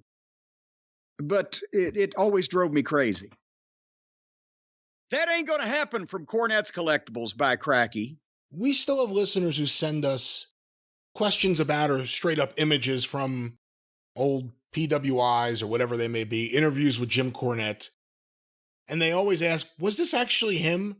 Just because you actually had an involvement with the magazines and you were super involved in everything you did, any of the interviews or quotes that were ever used in any of the aftermags, did any of them actually come from you? I don't want to say a blanket never, because then I would be proven wrong if there was a caption or a quote or, names making news or whatever his column used to be. But most of the feature interviews were made up, but they were made up within the flavor of the story, hopefully, that we were telling on television, or something because that's what Stanley Weston, before Bill Apter came along with London Publishing, the Wrestling Illustrated in the 60s, and what magazine was Stanley Weston? He went Wrestling Review for a while, right? He started Wrestling Review. And he had gotten heat in the business, Bill Apter told me, because he would just write these sensationalistic stories, and he was, so-and-so was stepping out on the town with hot women or whatever, and the guy's married. He's like, what the fuck? I can't remember the examples, but he had made sensationalistic shit up and put it in the magazines to the point where a lot of the boys didn't want to have anything to do with the company that he was involved in. You couldn't win. You couldn't win, could you? Don't write anything that really is happening. Also, don't make up anything. Yeah, well, don't make up, stuff in bad taste, right? And I think because he was big on especially in the early 60s, the sensationalistic headlines, right? And so when Bill came along, he kind of got the trust back of the guys. So they would obviously make stuff up, make up quotes, make up interviews, but it would be either within talking about the stuff we were talking about on television or within the flavor of what we were doing on TV. And most of the guys didn't mind that. They just wanted to be in the magazines because that was the only way pre-cable and pre-home video that guys got known in other territories before they would go there, is to be in the magazines. But then there was always some issue. Remember the night a midget beat Andre the Giant? And well, Vince, who was that sorry son of a bitchin' midget? Well, it was Jerry Lawler. That was Terry Funk. People may not know what you're talking about.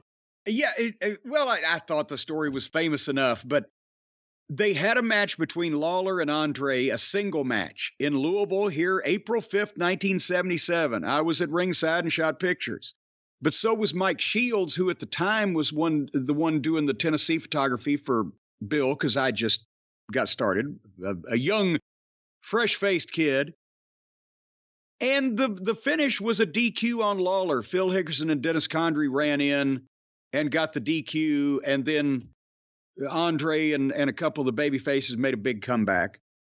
But when they got the pictures, they made up the story that somehow Andre got counted out of the ring. So in effect, Lawler beat Andre, and the title of the story was, midget beats Andre the Giant. Even Lawler's 6 feet tall, but the sensationalistic, right? And at the NWA convention that year, Vince Sr. was upset, and he held up a copy of the magazine because he was talking about, we can't be having publicity like this on Andre the Giant. Look at this headline, midget beats Andre the Giant. And fucking Terry Funk in the back of the room, he knew who it was. He knew what was going on. He said, well, Vince, who was that sorry son of a bitchin' midget that beat Andre? And I think Lawler was there, right? I know Jerry Jarrett was there. They both had their heads down in the fucking back row. And that was another year that Lawler didn't get the NWA title. Yes, it certainly was. But Apter got some heat from that, too. And so he had to gear that back. He had to treat Andre with kid gloves. You ever hear the story that Apter got heat because maybe Wrestling Review, not Wrestling Review, but Sports Review Wrestling, one of those magazines had an article that was in kayfabe slightly critical of David Von Erich, and it came out right when David died and Fritz was upset? Ooh, I think I remember something about that. Yeah, and Apter was a little worried about it because it was right when everything was going down and Fritz was livid, apparently.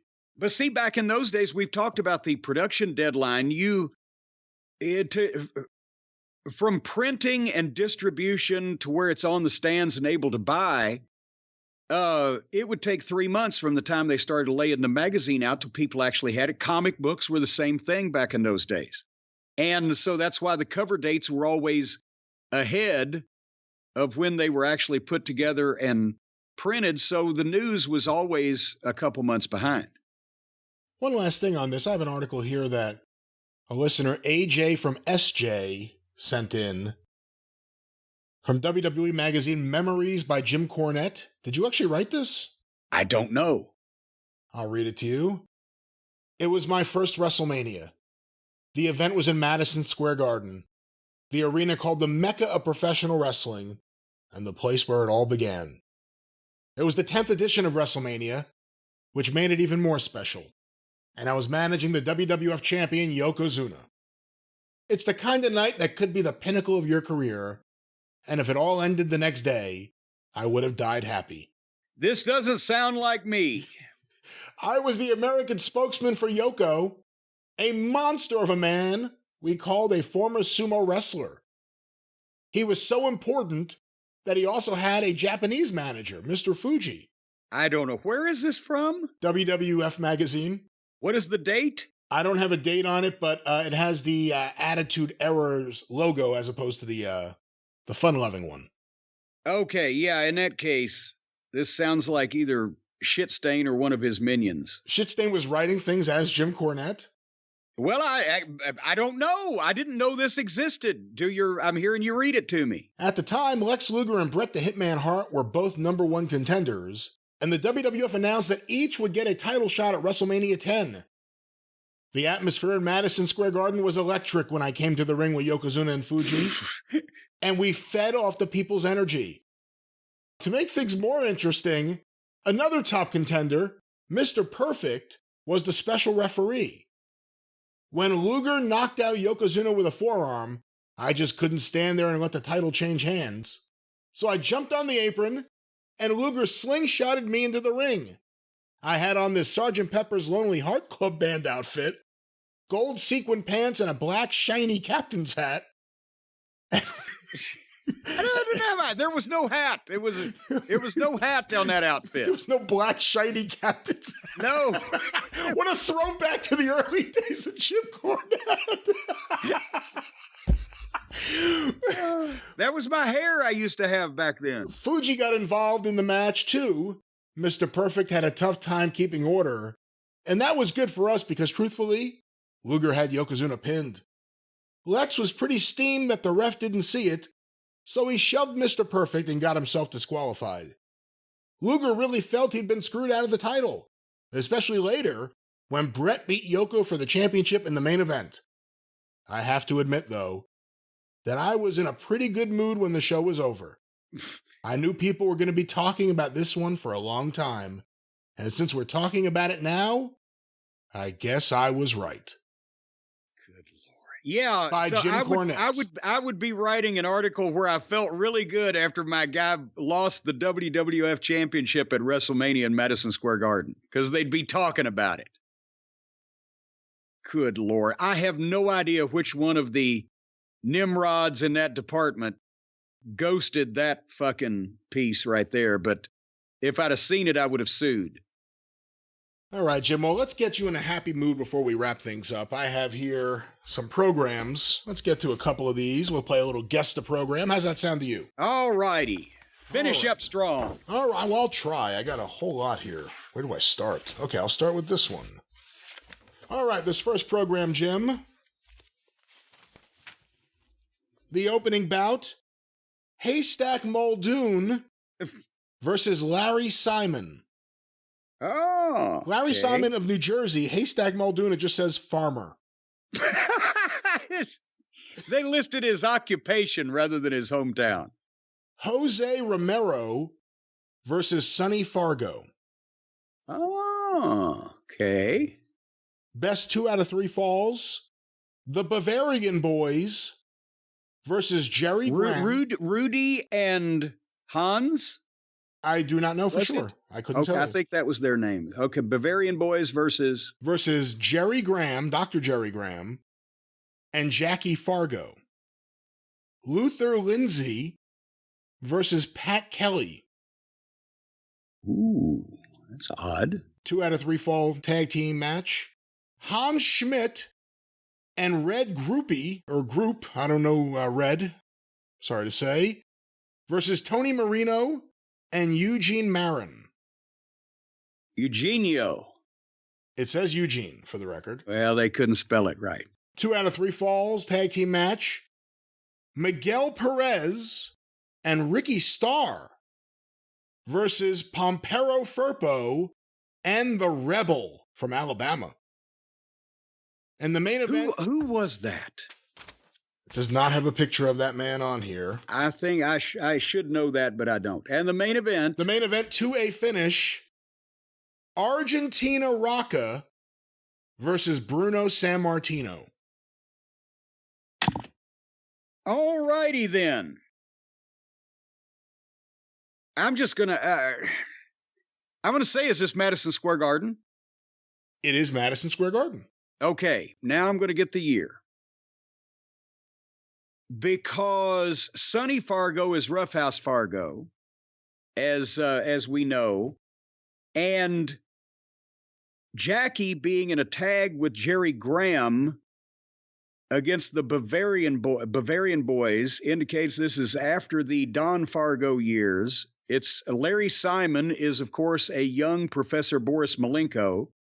Haystack Muldoon was the alternate to Haystack Calhoun, if you couldn't get him.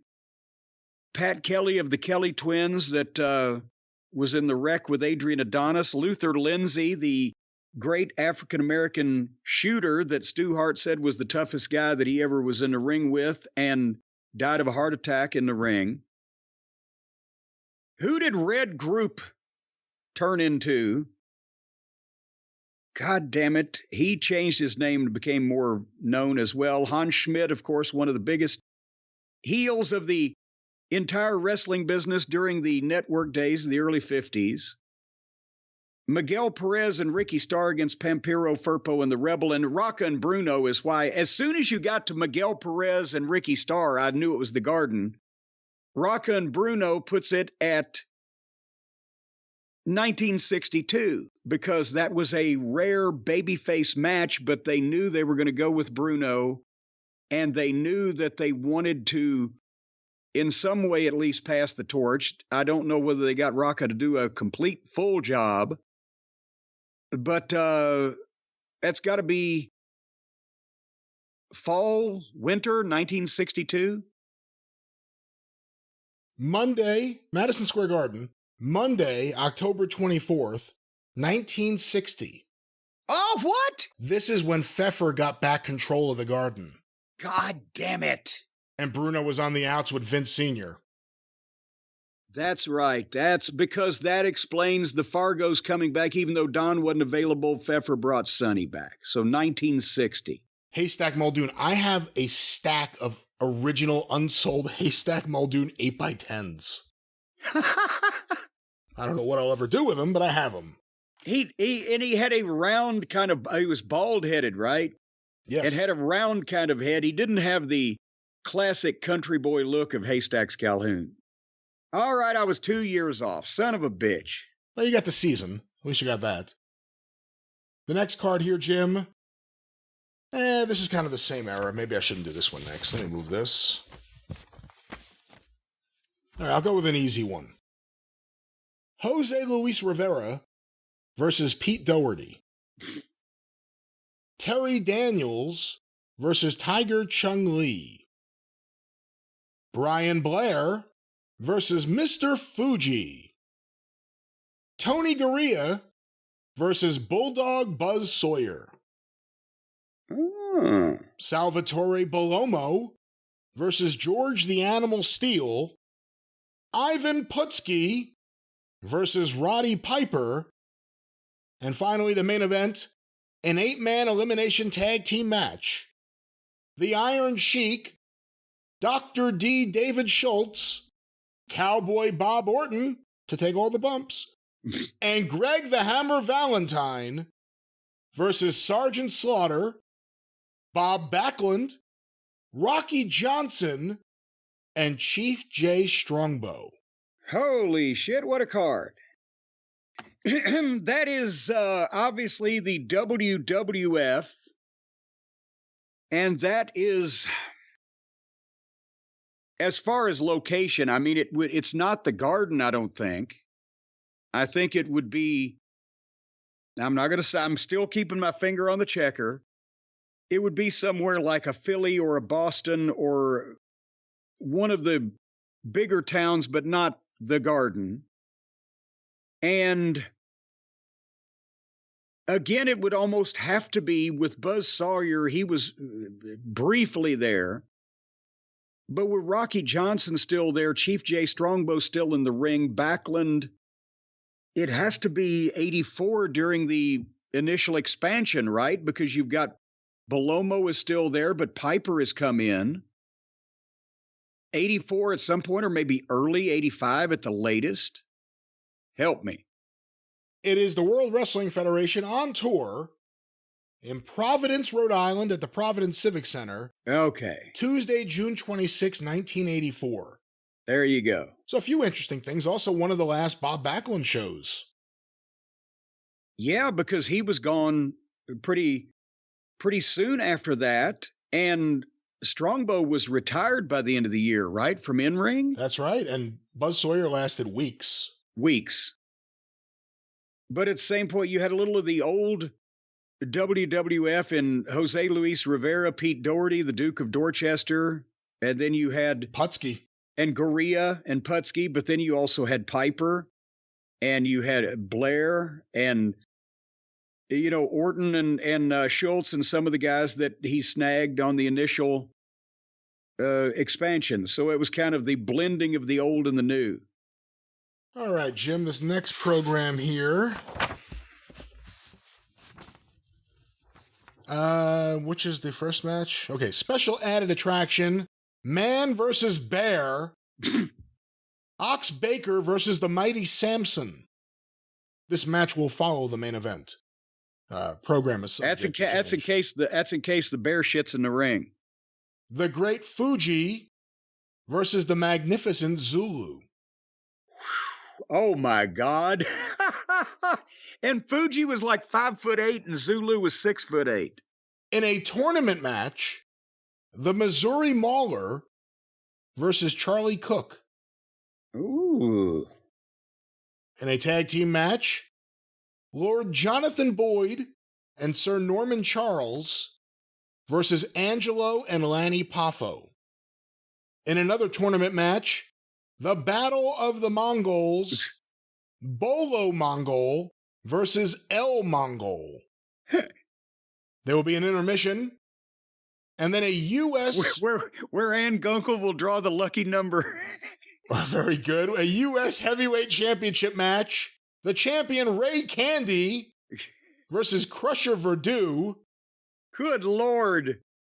In a tag team match, Jerry and Luke Graham versus Assassin Number 2 and Carlos Colon. Jesus. There will be another intermission. And the main event, Texas Death Match. Ring surrounded with wire cage. Rock Hunter versus Assassin Number 1, Tom Renesto. Falls do not count. Holy moly. Where do we begin? Obviously, Ox Baker and the Bear. It was. I'd never heard of Samson. I've seen Ginger. I've seen Gentleman Ben. Saw a variety of the Bears, never saw Samson. Okay, Mr. Fuji or the Great Fuji versus Zulu, but was that the real Mr. Fuji now that I know where this was? I'm looking through this for any photos. Here's El Mongo welcomes you to Maria's Mexican restaurant. That was a big landmark down there. Here's the thing. It's an Ann Gunkel promotion. When the war in Atlanta, when she was running All South Wrestling. And you can tell because like El Mongol in the 60s was one of the biggest names in Atlanta wrestling. And he started as a heel, but then became a babyface and ended up opening a restaurant after he retired and living in Atlanta. And he came back to work for her because he was a fucking name. And you got Jerry and Luke Graham. Luke was from Georgia. But Jerry Graham getting a spot at this period of time, they were, because again, Jerry in the 50s was a huge name in Atlanta. They were doing whatever they could. Luke Graham had just been unmasked. He had been the mighty Yankee, but Assassin number 2 unmasked him. And there you go. And the Assassins who had gone with Ann Gunkel, number 1 was Tom Renesto. Number 2 was Jody Hamilton, but we didn't know that yet. Tom Renesto had unmasked because he took the job as booker.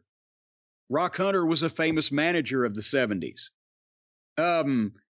Ray Candy was a black baby face that was big in Atlanta at the time. Crusher Verdue was this short, squat, like 5'8", 300-pound fucking guy with this giant chest that actually once sold out Madison Square Garden against Bruno, but that was maybe his crowning achievement. I think I could have sold out Madison Square Garden against Bruno in that run. Boyd and Charles, the Royal Kangaroos. The Missouri Mauler is the brother of Jody Hamilton, Larry Hamilton. Charlie Cook was a guy who I believe had a flirtation, or at least we were told that, with the National Football League, and was another black baby face that worked in the South quite a lot in the 70s. Because of this had to be in the dying days, with Angelo and Lanny on the card as a team. This has got to be late All South. It's got to be 1974, doesn't it? Did she make it to early 75? She did not make it to 75. This is Tuesday, July 9th, 1974, the Atlanta City Auditorium. There you go. And with cards like that, a lot of mouths to feed, but I'm not sure how many people would have paid to see half these fucking matches. Hey, a few quick notes from the program here. Here's a note from Ann Gunkel. Matt Chat by promoter Ann Gunkel. Sorry I haven't written anything in a long time, but I've been very busy going around the country looking for and booking some of the nation's top wrestlers to appear here in the near future. Last week, here at the auditorium, and this is about the unmasking that I mentioned, also, I'm really impressed by the sensational young Carlos Colon. He wasn't young by that point. He'd already been wrestling for 15 years probably, right? Yeah, I think so, yeah. Well, he's in his mid-30s. He was young back then. He might just be a surprise entry into the Georgia Heavyweight Championship battle, but we will wait and see as there are many more matches and lots of good wrestlers to eliminate. And then also in here, the announcer, Ed Capral, timekeeper, Tom Renesto Jr., publicity, Charlie Smith. Good old Charlie Smith. All-Star Championship Wrestling on TV for July and August. It has the TV schedule, but with an asterisk. Possibility of Braves game, extra innings, run over. Some things never changed. Studio Wrestling, Channel 17, 1018 West Peachtree Street, admission free. Get free tickets from Ed Capro at ringside, 2 p.m. to 3 p.m. every Saturday. Watch on TV. Tune in, Channel 17, 7 p.m. to 8 p.m. every Saturday night. And they taped it. Was it right before or right after the Georgia Championship Wrestling crew taped their show? Yes, one or the other, either before or after. They use the same ring. And the one company's guys would have to come in, do their show, and then leave, and the other company's guys come in, do their show, and leave. Well, that was a rather brief guess the program, but there it is, and we've gone a long time, and we've done a lot of audio this week, one of the longest podcasts anyone's ever listened to. Someone stole my marimba, my favorite one. Good. No, it seems that my money was well spent with that second story, man. No, I got my other one here with more notes. With that, the drive-thru is closed.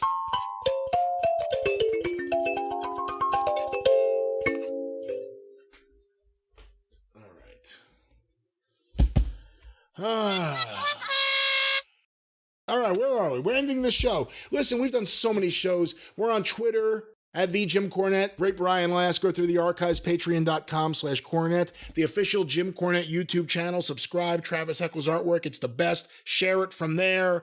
Cornette's Collectibles at JimCornette.com. Get the figures.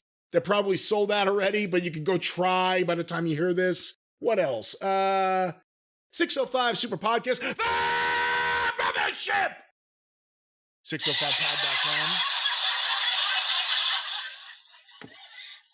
Ladies and gentlemen, you know what that means. It's time to wrap up the show and get into the time machine and ride to the experience. So for Jim Cornette, I'm the great Brian Last. Tally-ho! Watch that meteor!